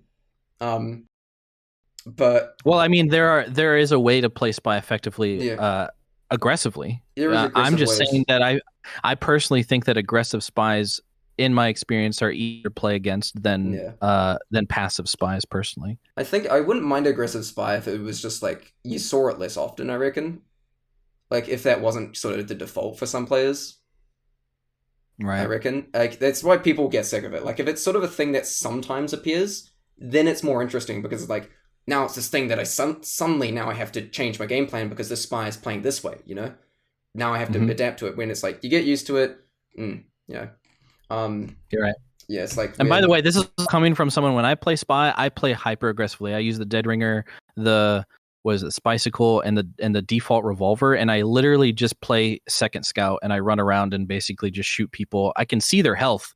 It makes it way easier to kill people when you can see their health. You'd be like, oh, you have less than 60 health. I'm just gonna run up to you and shoot you, and you're dead. Like, you don't have that information on any other DM class, and it's so useful. And I think it's a very fun way to play, but it's definitely not I personally don't think it's like the best way to play spy. Yeah, it's definitely not spy at its best. Yeah, and I'll say like, yeah, as I was mentioning before, like the whole with me basically half manning spy and engineer in my early days, and NG is still my second most played. Is that yeah, obviously it was absolutely influenced by you, like because again I was immediately able to skip the step of having to figure out what the hell I was doing and just going into execution and just like doing it myself now that I know what I'm doing. And it makes it a lot more fun because I don't have to bother figuring it out. I know what I'm doing. I can just play the game. I don't have to waste energy. So it's not just the fact that it helps people play the class. Like your videos on engineer and mine on spy is not just to help people play the class. It's so people can have fun with it. They don't have to they don't have to stress about learning it because especially with spy is so stressful and new players have a hard time because they're trying to figure out what the hell they're doing while trying not to get caught, and you just can't really do that.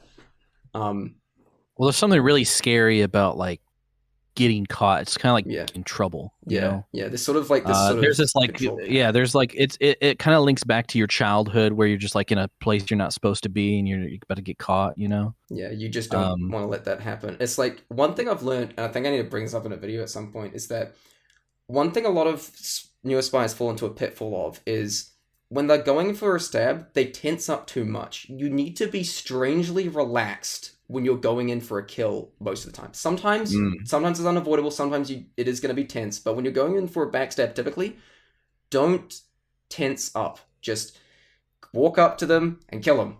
You know? What you should do is you should channel that energy when someone's found you, because when you don't always like let the panic completely take over, you still need to be a bit smart about it. But the thing is, if you suddenly let that if you channel that adrenaline into when someone's actually spotted you, what's going to happen is your movements are going to become so erratic that it's actually harder to find where you win. And sometimes you still got to use your brain a bit here, but like if you channel it, that sporadic energy will get you out of a lot of situations because your decision making suddenly just becomes way faster. It's just an interesting little mind trick, or like just the mind trick. There's a lot of little mind tricks you can do to yourself with spy. Like it's just also just a genuinely good trick if you feel like you're doing like horrible at TF2. It's just unbinding the tab key. Just don't look at it. The tab? Like the scoreboard key. You just, why would that affect your like sporadic or not sporadic, or like not sporadic gameplay, but just like your overall like stop you from getting tilted? Because like if you're judging your like if your own performance. Yeah, because if you're having trouble with that, you just unbind the tab key or move it somewhere inconvenient on your keyboard. Because I suppose. Because maybe in a more competitive setting, although I feel like if you're not having fun in a game, you could just requeue. Yeah, requeue. Yeah, sometimes it's unhelpable, you know. But sometimes I also like to think to myself is like obviously if it's a steam, like I can tell the difference between a steamroll or like I'm just having a bad time. Because if I'm just like if it's not a steamroll, I'm just thinking like, what am I doing wrong? Because sometimes I'll have games where my first bunch of lies as spy will just not go so well, and then sometime in I'll suddenly just start doing really well because I've figured out the game.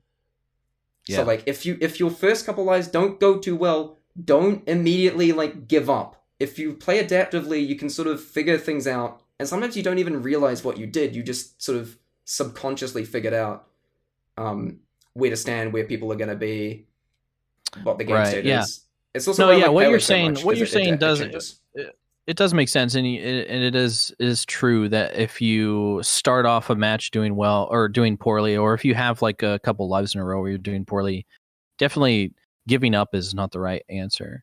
And when I said earlier that you could just requeue, that's with in mind that you did at least try to to correct. But what I'm saying is sometimes there's only so much you can do. You know. Yeah, sometimes there's so much. And if you know that you're getting tilted... The quality of a match, whether you're getting rolled or not, is very much a coin flip. It really doesn't have anything to do with you. Yeah. And it's just the way that games work. It's just like, I don't. There's no possible system where steamroll in TF2 where steamrolls or like unbalanced teams are going to be, not gonna happen. It's just always going to be a thing in games because you cannot effectively. There's no like effective mathematical way to properly measure a player's skill level and then compare it to others because, especially in a class-based game where you could have different players could have very different skill sets and very different types of skills, where some people are better at playing to teams, some people just want to like farm clips or whatever, and some people are, weird mixes of both. Some might be better at different classes, some might be really good at one class. So it's like, it's also why like our count, I reckon, isn't a good indication of skill, because those hours could mean anything, and also just right. having a lot of hours in this game doesn't necessarily mean you're good at knowing how it should be like balanced, because you might have a very narrow view of it. Like when I was talking about like the Dead Ringer, I was considering how other classes fight this thing rather than just like how I liked it, like as the perspective from just the spy, right? Because like it's like, oh yeah, but like, because sometimes when people argue about balance of weapons they really like using, they only think about it from the perspective of them using it, not like what happens to the other players who play in different ways and how they fight it. Because that's the interesting thing with balancing a class-based, because TF2 has soft asymmetry, because a lot of the fights and encounters you get into are asymmetrical, essentially. You are not fighting someone who has the same abilities as you. Their abilities are completely different, and it's what makes fights in this game so interesting, is because you're fighting someone who has a completely different moveset than what you have most of the time, and so matches between two of the same class become an interesting ditto rather than just the norm. It's why I think like, that's why I've never like played games like COD, because it's usually just you fighting a clone of yourself, essentially, a lot of the time. Where I think like TF2 is so interesting because you're fighting different kinds of players that are different from you. You have to use different strategies on different people.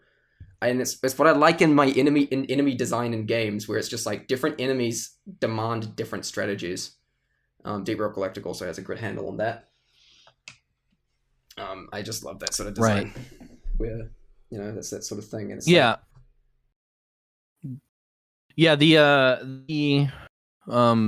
the matches are very much like procedurally generated. You're not going to get the same guy over and over again. Deep Rock Galactic is that like nailed, honestly, because like Deep Rock Galactic and TF2 have again absolutely nailed the class-based design, and I'd say class-based specifically and not hero-based. The thing that I absolutely love about both these games is that they have a specific number of classes. That's it. They do not add any more, because those specific classes all are specifically designed around each other in one solid gameplay loop. And that's the problem with like the hero shooter genre, essentially. Like I play ones like, I tried Apex Legends or whatever, and I'm not a big fan. I'm not going to rag on anyone who likes it. My friends like it. That's fine. If you like it, you like it. No problem. Or if you like Overwatch, more power to you. Absolutely play it. If you still enjoy playing it. My problem with it is that because they keep adding new characters, it muddies the balance and it causes the game to get overfilled with bloat rather than having like a cohesive loop. And Deep Rock Galactic again shines in this department because it has such a balanced roster that's balanced around each other, and they don't keep adding too many things into the mix. They still have this core set of classes that are in their own roles that work with each other. And even the unlockable weapons that they were adding have their own, still like retain the niches and the roles of those classes in interesting ways. For example, the RJ compound that you can get for Engineer's grenade launcher that just lets you rocket jump. It gives the Engineer in Deep Rock Galactic like way more mobility than he normally can have, but it never allows him to surpass the mobility of Scout. Scout just built in has the grappling hook. He just has the mobility built in. And the overclock cannot allow him to surpass that. The Scout isn't rendered useless by this overclock. It's, even if he can like do things that you'd normally need the Scout to do, the Scout's still useful. Sort of thing. And that's why I think it's so well balanced. If that makes sense. Yeah, I mean, Could you imagine? I mean, some people actually might have gotten their brains like poisoned by the hero shooter genre, like kind of overtaking the class shooter genre. Yeah. When it comes to multiplayer games, because could you imagine if like instead of new weapons, they added new like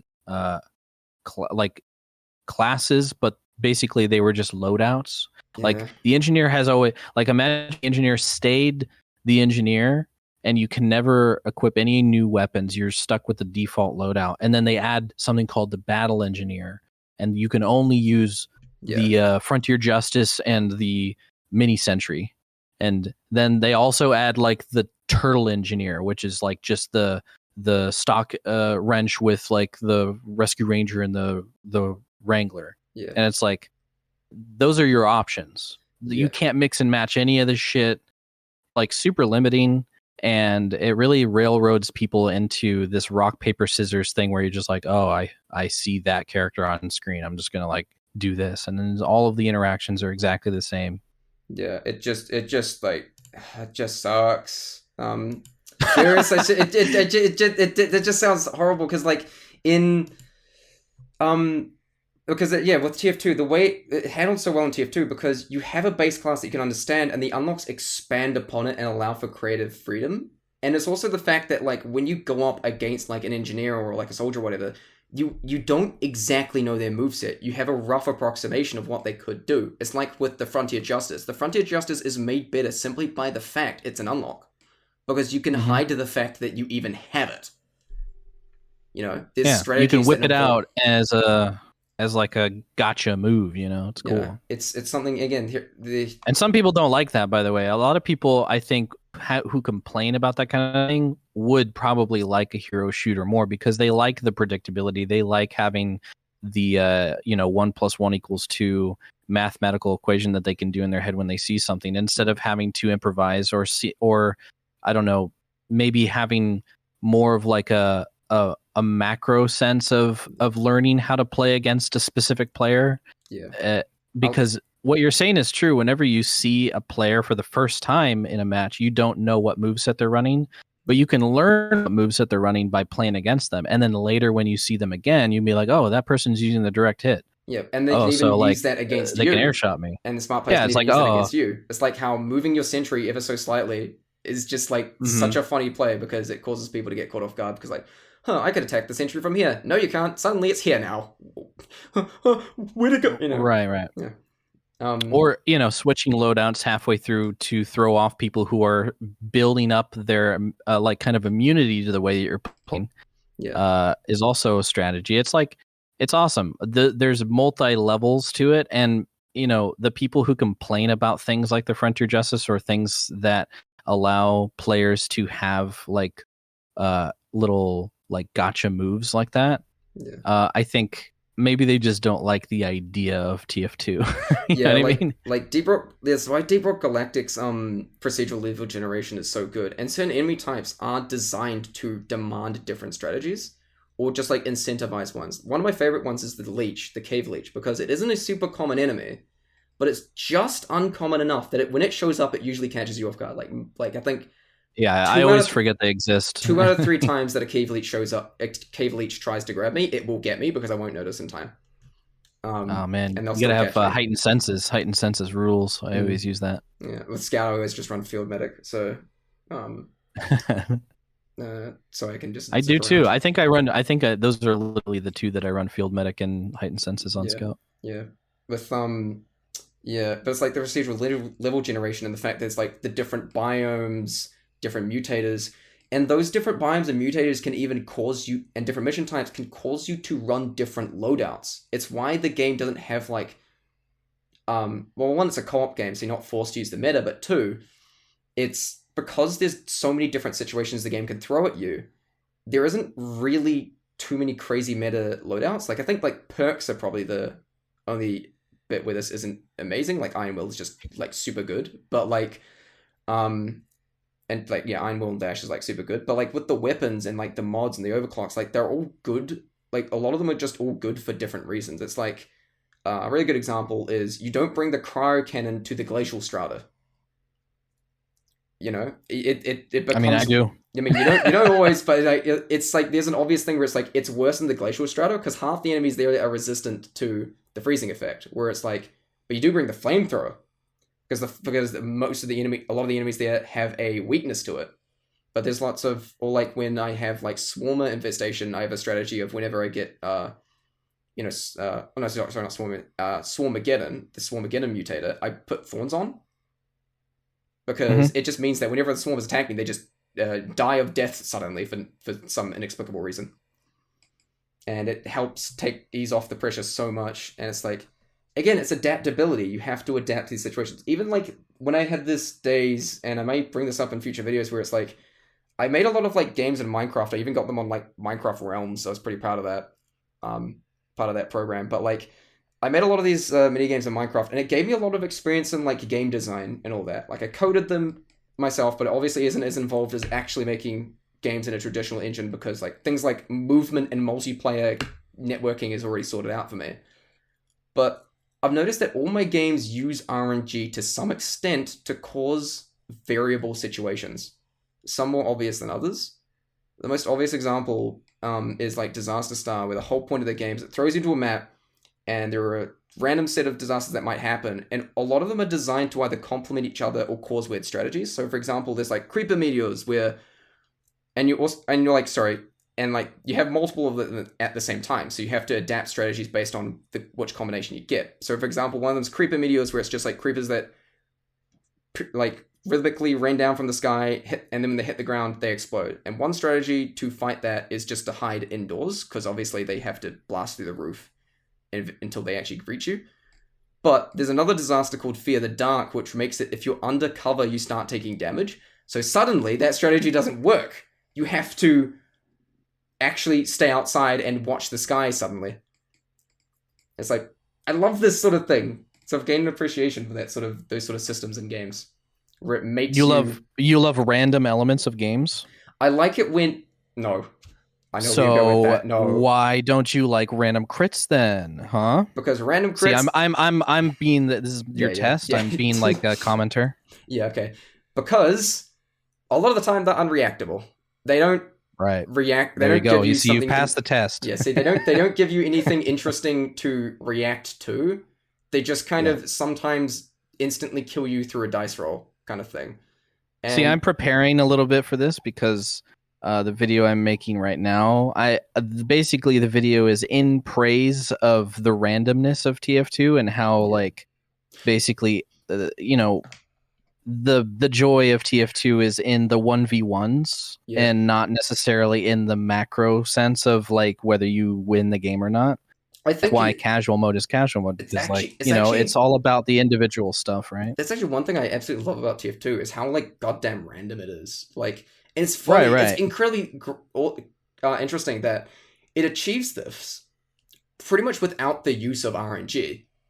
RNG doesn't actually play much of a factor into causing these scenarios. It's why I don't think random crits add much to the funniness of TF2. It's usually funnier because it's the players themselves that are causing the randomness. Exactly. It's like the situation was funny, not the mechanic. Yeah. You know what I mean? Yeah, and like players can actively contribute.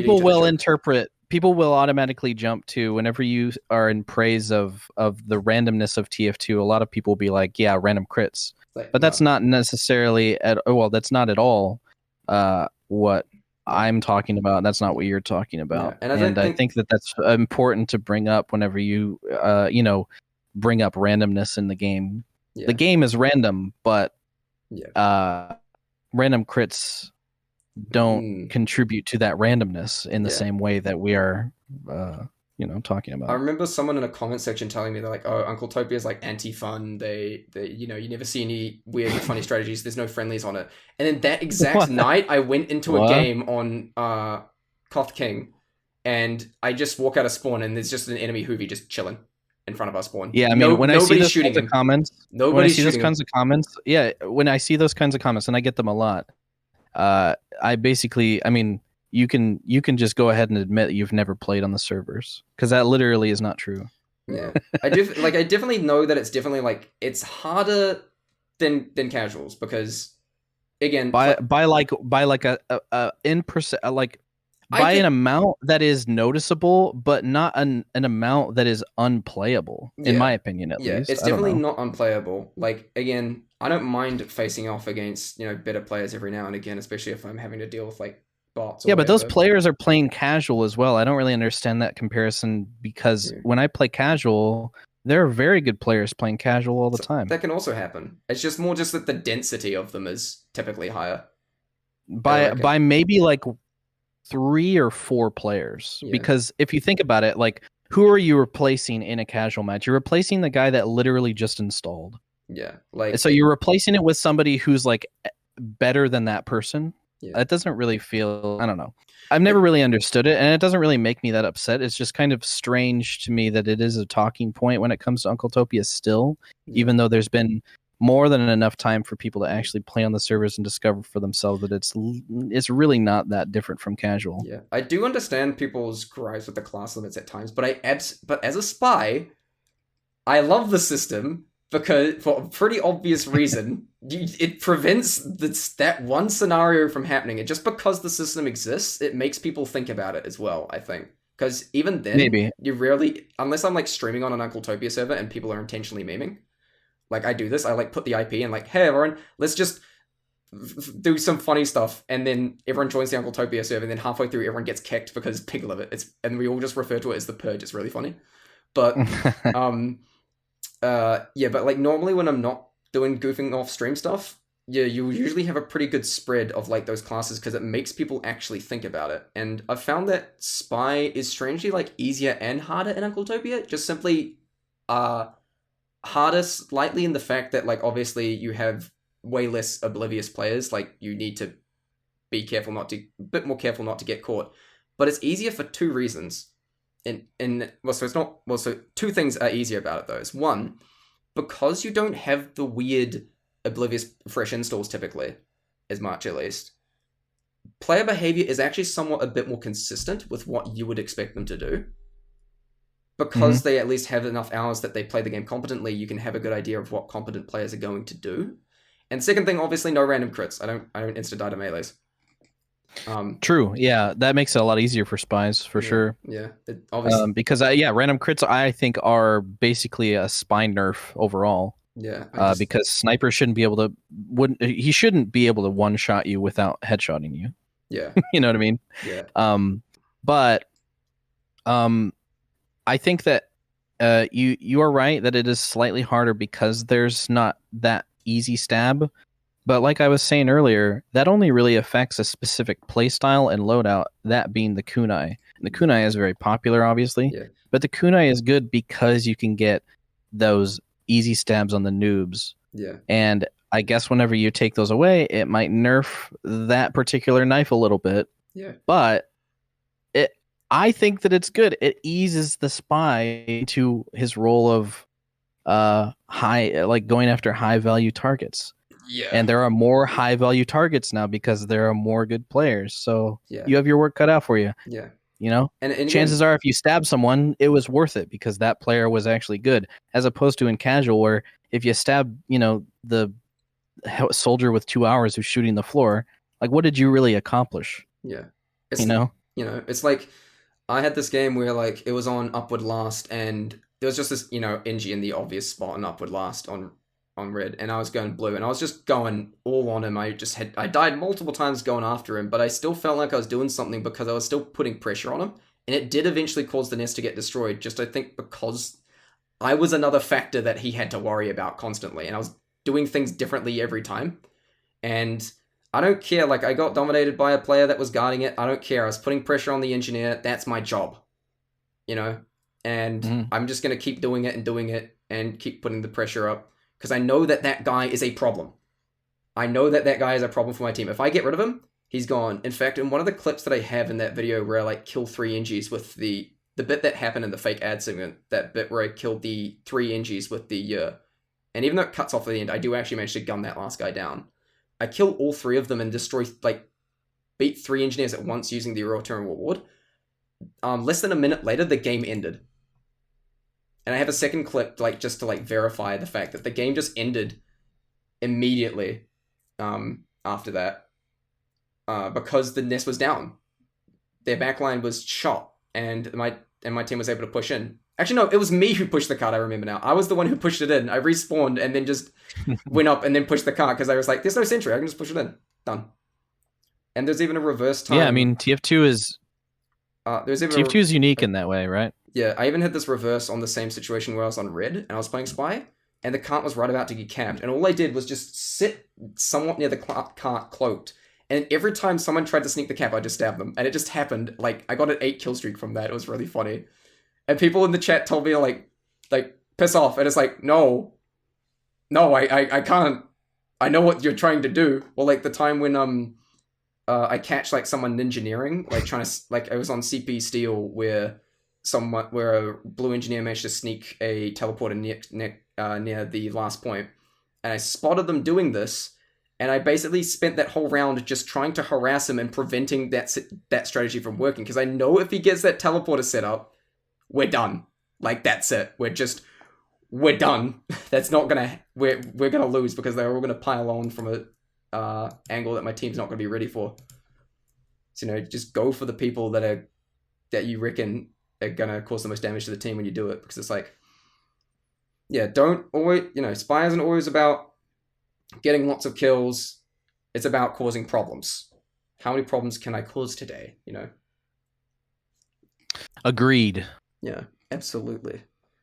And again, engineers the reverse, and it's like setting up systems that help your team to, hold the back line, or other weird ways you can play engineer. But it's like engineer does all these things. He helps hold down the fort. He gives, he gives all that support, and spy is just trying to disrupt it. And he holds down the fortress for his team. Yeah. Twice. Yes, he did it. He did it 2 times. Yep. Yeah. It's just such a. It's just one of the most most nuanced matchups I've seen in basically any game ever, because because they both complement each other. Because I think because spy just in general, the mere existence of spy to any player just sort of makes players better at being aware of their surroundings. Because spy is the absolute best class at punishing you for not being wary, and that's why new players have to very quickly learn how to be wary of their surroundings, because it's not always going to be a spy that gets you, because other classes every single class can sneak around in some way. Tomislav heavy, but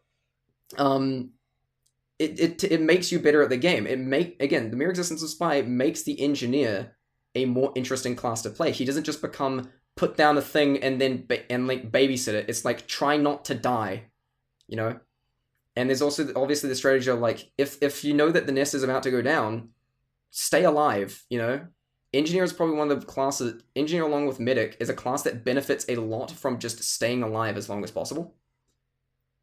Because if you're still alive, you can immediately begin setting up another nest on the next point once you know that your first one's about to go down.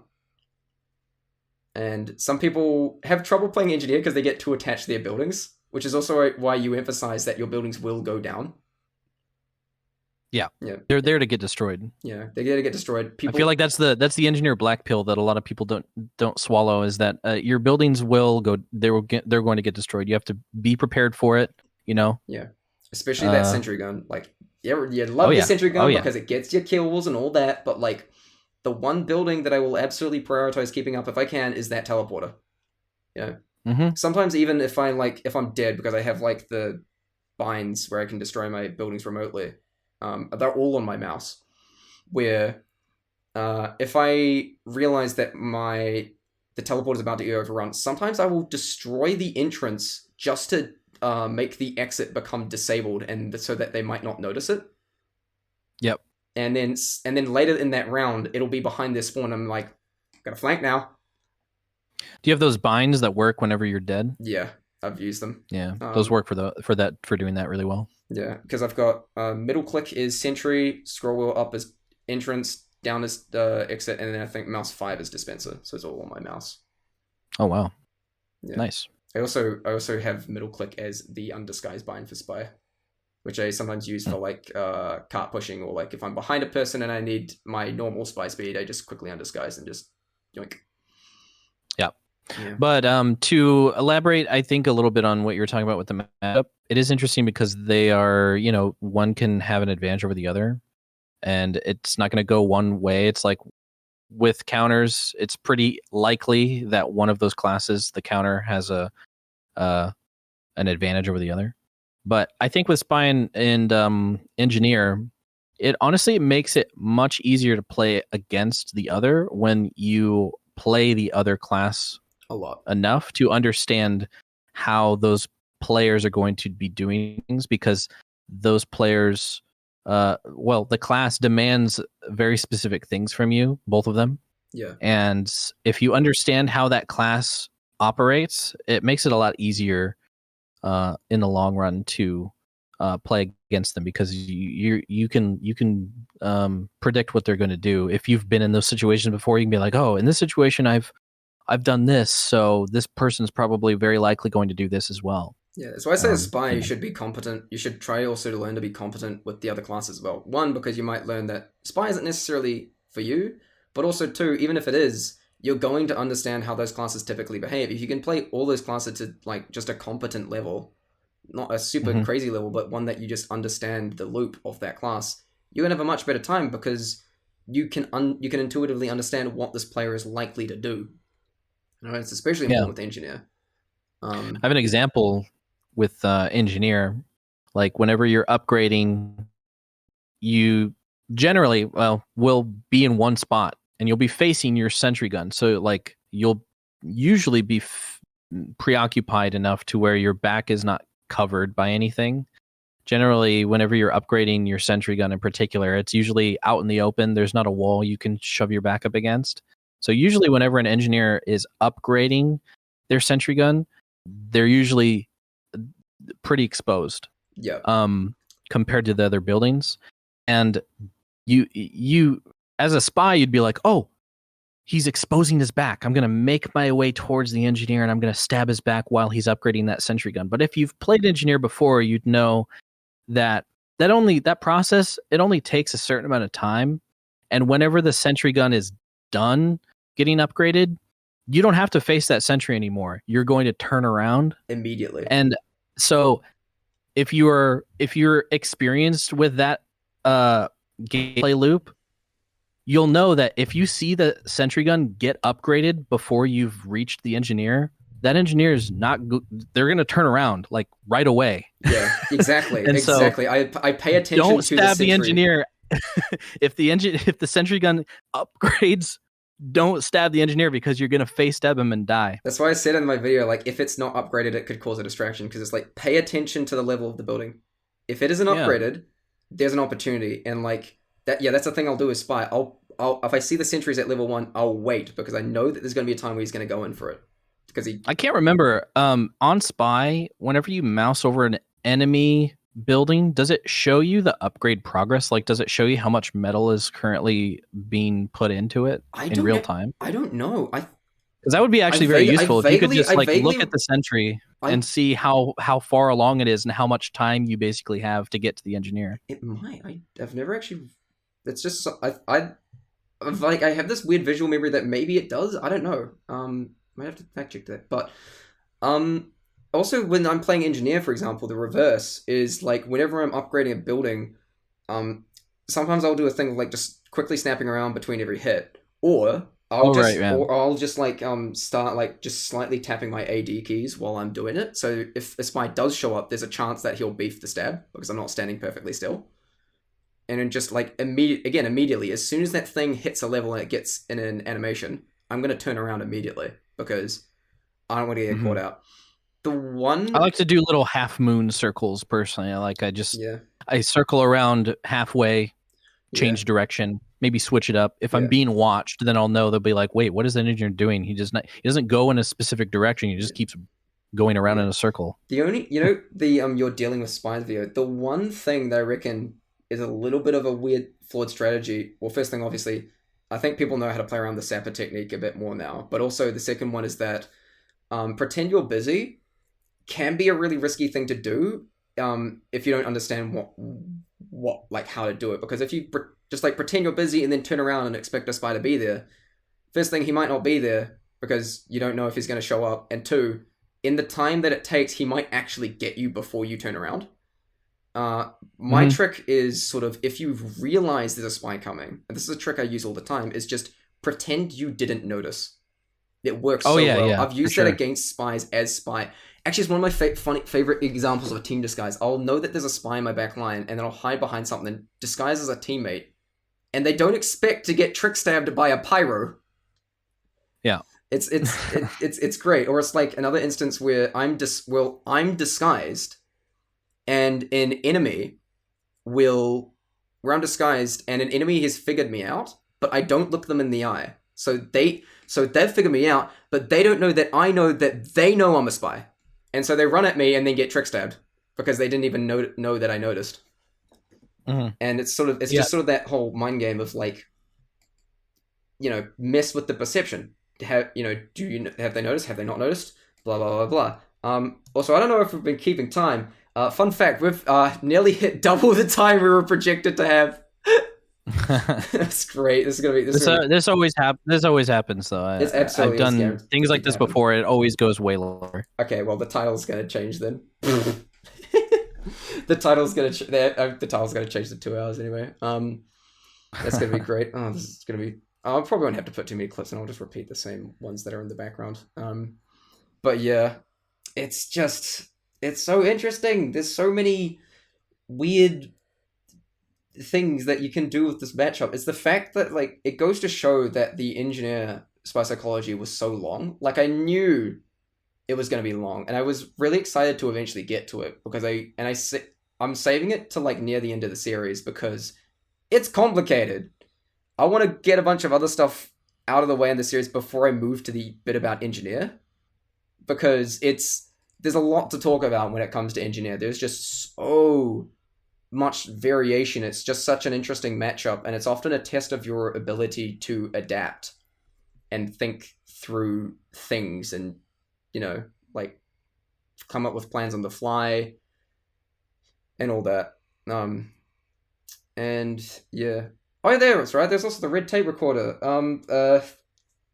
I also remember I very quickly acknowledged the red tape recorder in the video just to like be like, so people wouldn't get angry that I like quote unquote forgot about it. So it's like, yes, I know the red tape recorder exists, but I want to focus on the sampler because it's the consistent one. I'll talk about the red tape recorder another time. I'm doing my research on it.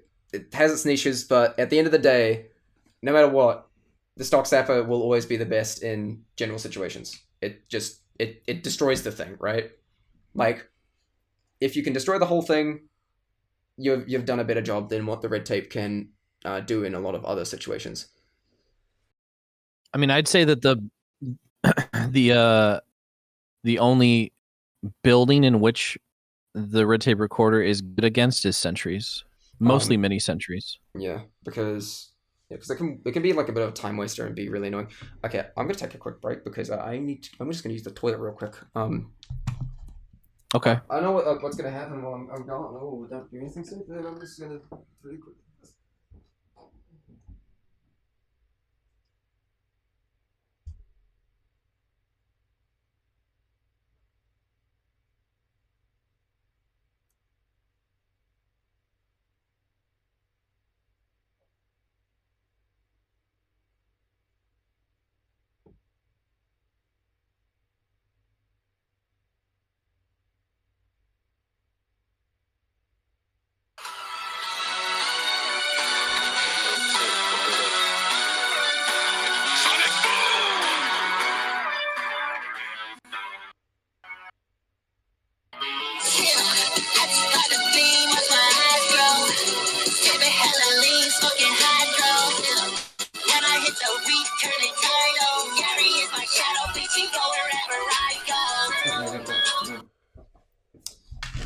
What's up? Okay, hey, I have no idea what happened, and I'm gonna find out what happened in post.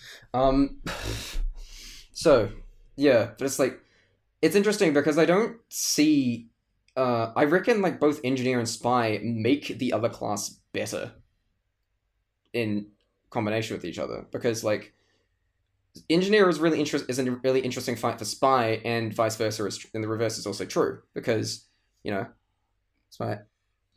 Yeah, it gives engineers something to do yeah, because there are a lot of moments as engineer where you're just kind of waiting for the Uber. yeah. But that can be really boring, especially if they don't have an Uber or if they suck. But there's always going to be a spy to fight, and that's fun. It You know, punishes you for you can always rely on a spy, you know, to show up. So it punishes you for being bored. uh, Kind of punishes you. punishes you for being bored, if that I makes mean, it sense. rewards you for being bored. If you're bored, then you can always have a spy fight to look forward to. You Yeah. know. Or just allowing yourself to be bored, sort of thing. Like if you be like, "Oh, this is boring," and then Yeah. that causes a spy to get you, right? And it's also another thing, like engineer. It's No, really good. I would say if you're bored, then you're more like alert for a spy. You're Yeah, more exactly. likely to see a spy coming. You know? Yeah, yeah. But that's what I mean. So when I say If you're punish you for busy, being if you're bored, too busy, then you're getting punished by the spy more yeah. often than not. What I mean is like, yeah. It prevents you from being able to be like bored in the sort of absent-minded kind of thing, where like you have to Hmm. remain on point. You can't if you let your Yeah, there's guard always down. something to do. Yeah, you're right. You can't focus on entirely always what's just in front of you. You have to be wary, and it makes the engineer so much more interesting that those things can happen because a lot of the times, like sentry classes in other games, it's just like you put down the thing, it's doing all the work for you. That's it. Time to do nothing then. Whereas like with engineer, it's about the maintenance. Things could happen. Many different things could happen at different times, and there's many different ways to maintain things or knowing when to fall back. And payload makes it really interesting, but payload because the state of the game and the map will change as the round progresses, so you have to change it as you do it. It's why I like payload so much because it's basically any class, but especially spies engineer because spawn points and gates and stuff it'll all change as the round progresses. So I have to change my game plan on the fly, Hmm. and, and it's a good loop. It's a really, really good loop where I just have to figure out like how am I going to do it this way? How am I going to do it that way? You know, do I have two? You know, do I have multiple? Do we have a second engineer? What you know? How do I place my sentry? Like yesterday when I was playing engineer, uh, I put my sentry in a spot that had like a really bad opening where like the like there was a bit where it was in line of sight that other people could like snipe it from. But I put it there anyway because I know that my friend's sentry was covering that spot. So they couldn't, as long as that sentry remained up, and I had the rescue ranger, so I could help with that. I could just, I could have the sentry in an otherwise vulnerable spot because it was being covered by my friend's sentry. So you know, it's all this really interesting things and the thinking on the fly, and they've always been both engineer and spy have been a favorite class of mine because of how interesting they are to play, and I think all the classes are great. In fact, TF2 is again you've said it before, but TF2 is actually very well balanced. I know like we've played it a long time, and it's very easy to notice when there are some things that are wrong, but like compared to a lot of other like multiplayer games, it's very well balanced. It's very well rounded in a lot of places. Like not always. Like I'll absolutely agree. Like crossbow is just too good. I don't even think the crossbow's overpowered. The other options just suck.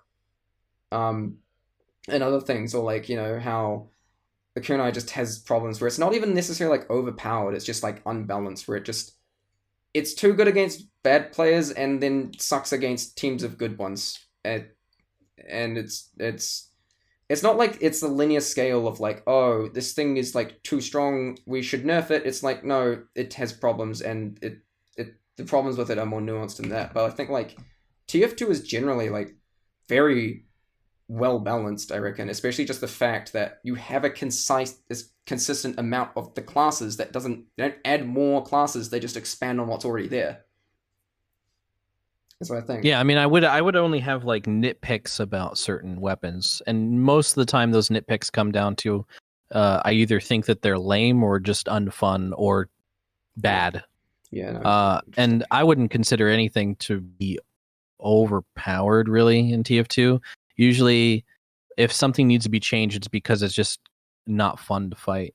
yeah. You Or know? usually maybe something's underpowered or something. But yeah, it's like I think the only weapon that I've really considered overpowered is just the Diamondback.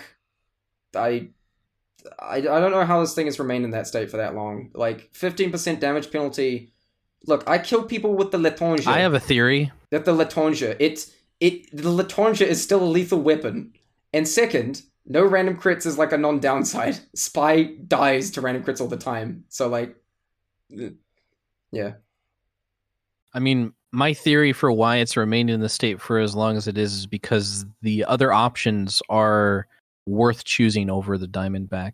yeah. And Like it would be different if the Latrangier wasn't as much of a I mean I hate to say it, as much of a crutch for a lot of spies. yeah, A lot of spies simply cannot not use the Latrangier because they're trained to have that amount of cloak, yeah. and they're just used to being able to go that far with the Latrangier, and they just don't use their gun at all, so they just don't have any good gun DM. So using any gun at all would be a downside. So that's I think that's why a lot of the people just choose not to use what I think is a pretty blatantly overtuned like gun, and all they really have to do is just make it like the Ambassador, just give it damage fall off. But I mean, I think it also just yeah, take notes from the Frontier Justice where it just when it isn't in that state also, it just needs to be like a lot worse. Because currently when it doesn't have crits, it's still pretty decent. yeah, it's still a gun. Yeah, Yeah. it's still a gun. I mean, it's better than the Latrange, which is still again still good at killing people, surprisingly good at killing people. And I've actually got a name for like I made it as a joke, but I've got a name for like people who are too reliant on the Latrange or like the effect of it. I call it cloak management disorder, and the treatment of it is stock revolver therapy. Mm-hmm. But also just because Yeah. of this sort of thing, do you want to take a guess at what my most used loadout on Spy is? Uh, Definitely the Dead Ringer. No, I'm just kidding. Probably like stock Invisa cloak, Invisa watch. Sorry, I can never remember what anything's called in this game, even though I've played it for so long. The stock Invisa watch, probably like stock revolver, and the I'm just gonna take a wild guess and say the big earner. It's just flat stock. My whole Oh, my just full default stock all the way. my default loadout is That's just flat fair. stock Yeah. because I like it because then See, whenever I switch to an unlock, it doesn't give me whiplash because I'm just yeah, that's using a fair. variation Yeah, of the it. stock spy is really good. Stock spy is honestly probably I would say it's probably the best loadout. It is no, Like it just as straight up far it as is the most just like consistent because you loadout. have the yeah, you're like there's no situation that you're not going to be bad at, which is the case with most stock things, but there are certain classes in my opinion like engineer that actually are improved a lot by It's like the options that they're given, it's but like a spy is not like that, I think. it's like a few months ago when the item servers went down and everyone was like worrying about, oh no, I can't use all my weapons, and I'm just looking at like with the like evil grin, just like I use stock anyway. This doesn't affect me, and it was really funny. Right. Um, Yeah. Even seeing some people trying to like try play like they did when they had like other weapons. Like I saw someone try to go in for like trick stabs, and it just didn't work because they can't just run away out of these situations too easily anymore. And I just Hmm. shot them, and my health was really low. If they pulled out their gun and just like hit me with it once, I would have been dead. But that didn't even like cross their mind. And it was a really fun little experience seeing because like I still remained all my strategies that I was using before just still completely worked because I'm not reliant on unlocks, and instead I'll like switch them opportunistically. Like I think like the cloak and dagger I reckon is a lot better on defense because the enemy is coming into you, Hmm. is coming towards Yeah. you, so you can wait in place for them to show up. Whereas I think it's not as good. It can work in offense, but it doesn't have that effect in offense because you're pushing into them.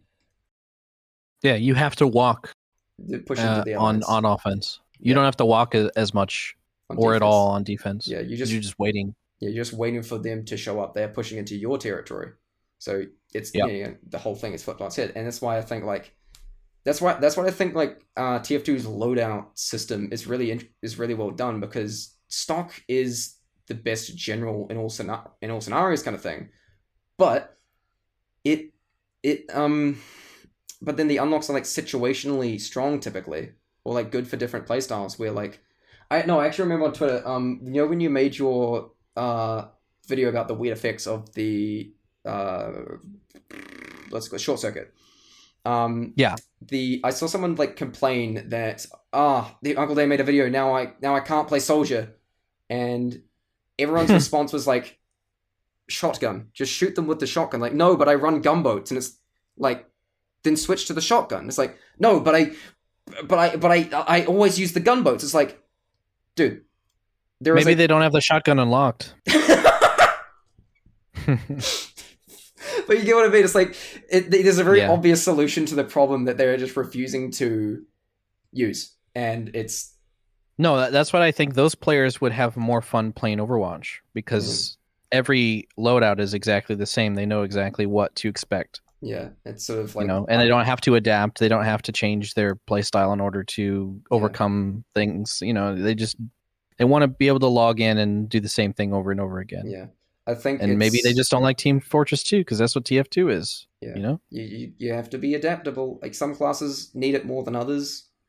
Yep. Yeah, but like it's all that kind of thing. I was gonna mention something else, but yes, like adaptability and having to move to different situations. Also, another thing, yeah, and I like challenging people how people think. Like, obviously, like the fake ad to throw people for a loop. Yeah. I was pretty proud of that. Or like just the fact that your cameo in the video was intentionally meant to catch people off guard. It comes in super suddenly, just to catch people off guard. And I just think it's really funny because I've had gives a reaction. YouTube Premium for like years, so I haven't seen an ad on YouTube in like a very long time. So when that happened, I was like, I was actually confused. I was like, wait, what happened? Yeah, and then it immediately Did my becomes, video glitch out? What happened? Oh, yeah, it's fake. Yeah, and funny thing that bit in the video, the whole reason that even came to be was because I actually forgot to mention the Your Eternal Reward, and then I was editing. I'm like, oh my god, I forgot to mention it. And then I asked Henshot, like, do you want to voice over a fake ad, and you get to be in a video, the same video with Uncle Dane? And he's like, oh yeah, yep. See, that's a clever solution to forgetting something. When I forgot the Your Eternal Reward once, I think it was when I was making the video on the Rescue Ranger. I was making a point where I was just like, oh yeah, if you're stationed far away from your sentry gun, then you can't get stabbed and sapped because by the time that when they stab you, by the time they get to your gun, it's going to shoot them. Yeah. And in my mind, I was like, I could mention the Your Eternal Reward here, but I don't care. Yeah. But then literally everybody was just commenting about it. I was like, well, maybe I should have probably mentioned it because technically there is a solution to it, but I was like, who uses that knife anyway? Who cares? The point is it's good to be stationed far away from your gun because then you're harder to stab and sap. You're not immune to it. I should there's other ways to deal with it as well, like the stab and cover, where if the engineer is too close to something that blocks line of sight, you can also take advantage of that. You know, there's a few clips of me doing it in that video where I just, stab them and just hide behind something. They can't do anything. At that point, I mean, there's a million ways to poke holes in statements that people make about this game. Yeah. I think it's generally not worth worrying about. Yeah, but it's also just more about nuance sort of things, right? Because like, it's really interesting seeing when people think they have like a foolproof strategy and then you manage to beat it and they're like, whoops. Or like, I mean, there is no foolproof strategy to anything, really. I made a joke about it in the video, but one of the funniest things to do is I'll walk around and then I'll see a turtle engineer sitting in the corner and all of his buildings are clumped into the corner. And what is he standing directly on top of? The exit. And I'm just thinking, well, I know what I have to do now. Time to teach him why you shouldn't do that. And it's the freest sap of my life. I just take it. Take the teleporter and that's it. He's dead.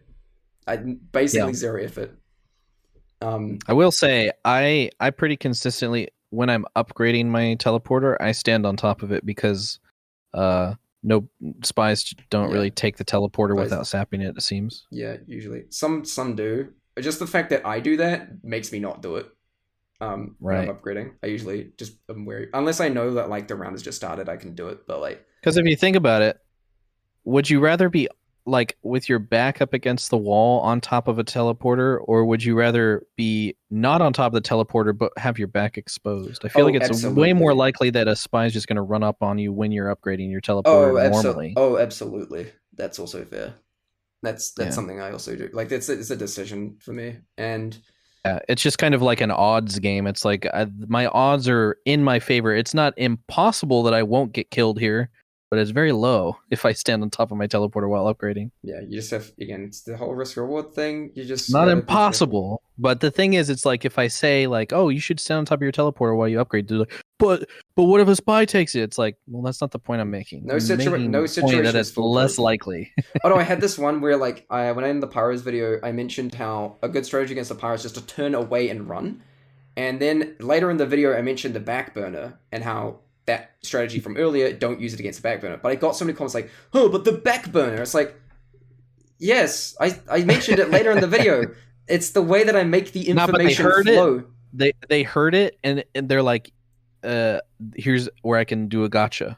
Yeah. Or I had the They one where it didn't was like, wait to see if you covered it. it was this one where in the video on disguises where I talked about how, the spy is the primary, the secondary, and the melee, and when you press, the B button, it'll switch the disguise of the weapon of your disguise to the weapon slot that you're holding. But someone in the comments like, well, actually, spy doesn't have a primary, and the revolver is actually the secondary. It's like, I've been using SFM to make that. I've seen the animation names. I know this, but it's easier to explain if I just tell them that it's the primary. Because I don't need to actually tell them, because as far as the player is concerned, the revolver is in the primary slot. And that's how it presents it. Because even if internally there is no primary slot for the spy, doesn't matter. That's what the game presents it as. I don't care. You don't need to know how to use the hammer editor or SFM to play spy.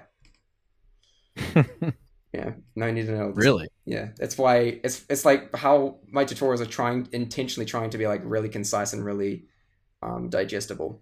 Like if you want those really complicated verbose tutorials on specific trick stabs, go for it. Look for them, but you don't throw those on like fresh installs, because they are going to have no idea it's going on, especially if the tutorial isn't going to engage them very well. Like people who want to see those things will watch them. More power to them. How long have you been making videos for? Oh god. My channel is like now 11 years old. I've been making videos for a long time. You've been making TF2 videos? Yes, I've been making them since like before Jungle Inferno came out, but most of them have been archived now.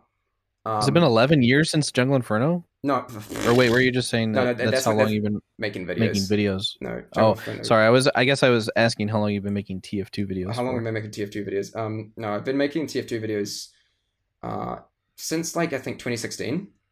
I was still back in high school and doing that, but I self-taught myself pretty much all of it, and then how old are you? Wait, or do you not want to say? You can not say if you don't want to. Oh no, I'm 22. Sorry. I'm 22. Damn it! So you've been making videos since you were like a little kid. Yeah. Wow. Yeah. So pretty much a lot of my skill is just self-taught, and it's when in late 2022 is when my channel actually popped off, and then I realized, oh, this is actually how I do. This is because then I started to actually figure out how to properly format videos and good systems of like making them, and I'm like, yep. So this is how I do it, and of course my recent video is pretty much everything I've learned so far kind of culminated in that video at this point.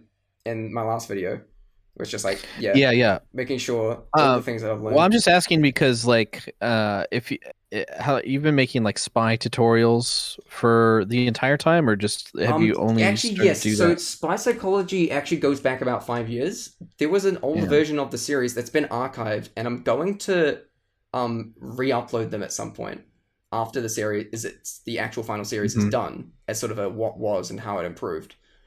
But that's actually as a result of your videos, I realized like spy psychology kind of should exist. And I'm amazed no one had done it.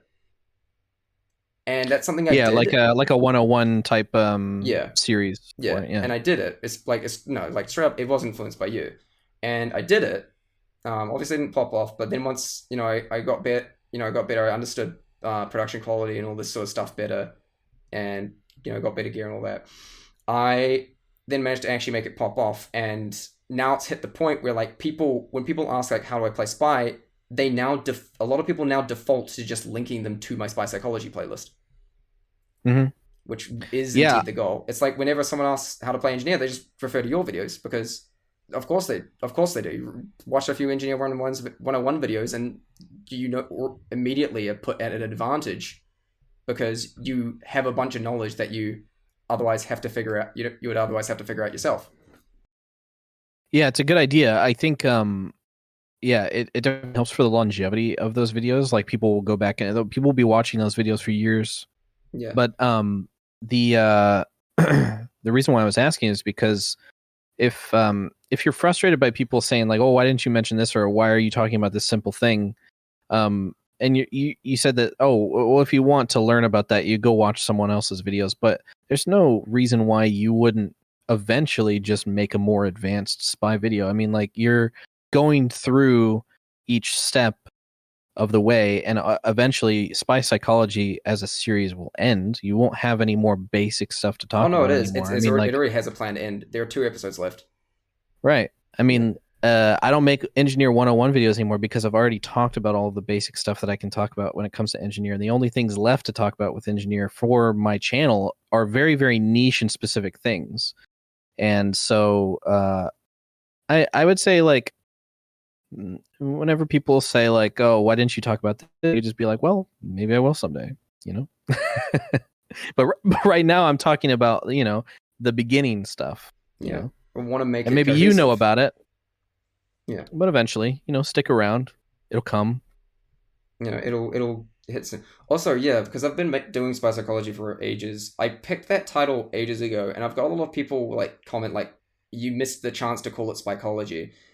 And I've stated this a few times before, but like it's a bad title because it sounds good on paper, but it actually doesn't communicate the series very well when you combine it into one word, because it can be misinterpreted really easily. And I've had people way back when I was doing it early, my channel was tiny, people telling me that, and was like, something in my head was like, something's wrong with that title. I shouldn't put them into one word. Because by separating the 2 words, it makes it clear that it's about spy psychology. If I go at spycology, like, what is it? Mycology, the study of fungus,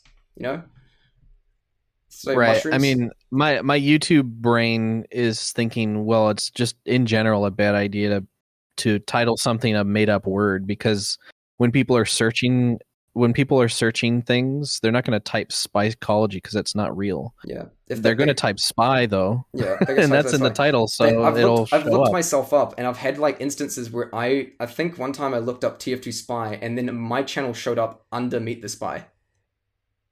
I think you should do that test while being logged out to see if it's real. I did. Okay, I used an incognito test. I always got to make that point, because sometimes if you're logged in, it'll show you your own videos. It's really interesting. But yeah, I mean, there aren't very many spy. You're right. There aren't very many spy guides. There's mostly just people showing off or talking about very niche things. When it's not like general like entrance info. When it's like also something interesting effect I've noticed, because there've been people like putting like which YouTuber is for which class, and of course, no matter what, every single time you are on Engineer, that's like the one unequivocally like it's you on Engineer, no matter what, right? There's no arguing this.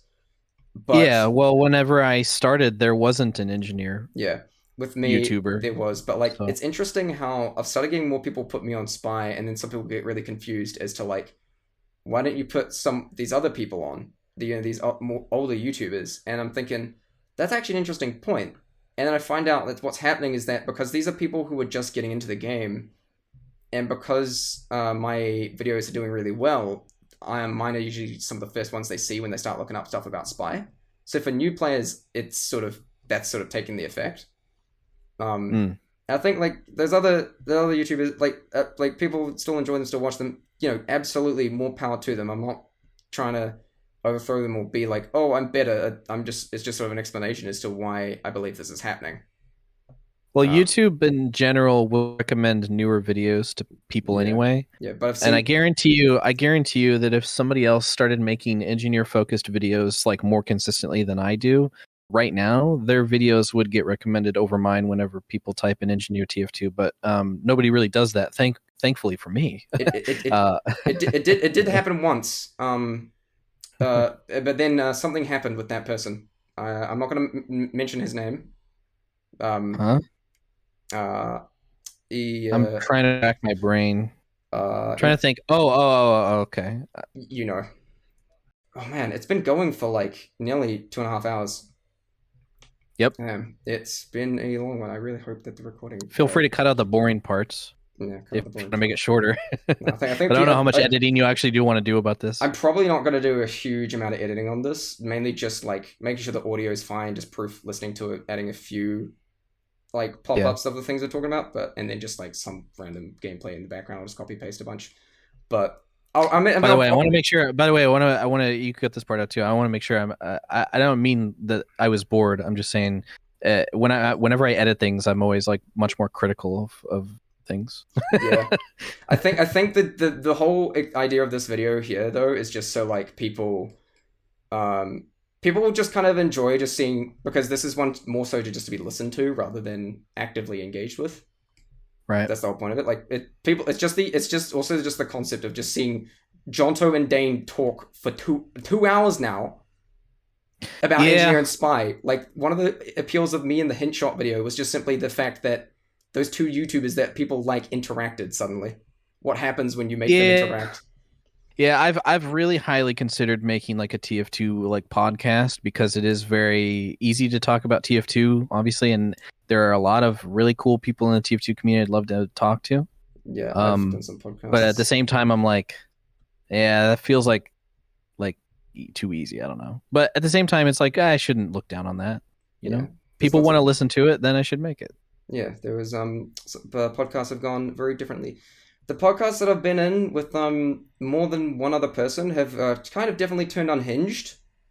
Oh yeah. The only other podcast, like this is essentially a podcast, but the only other podcast I did with one other person was actually again pretty level-headed like this. That's good. But yeah, this sort of podcast thing, this is just for someone to listen to. This is just meant to complement the other video nicely. I don't expect this video to do like massively well.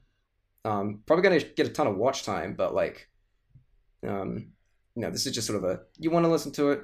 I think this would be a fun little idea, a little departure from my normal content, because I like experimenting sometimes between the big chunky videos that take me 2 months to make. Yeah. But yeah, those something else. But yeah, you know what? Screw it. We've been going for nearly 2.5 hours. I think we should let's say we end it here. Really unceremoniously. All right. Because we are there. So okay. So everyone, this is the end of the podcast or the video. I am now going to very abruptly cut it off in at some point you will not expect. It's gonna happen any second now. I was expecting you to cut off at the very end of expect, like I'm expecting that to be. Yeah, I don't know. It would go. I'm about to get cut off in a way that I do not. Yeah, but I don't know. We don't know when it's gonna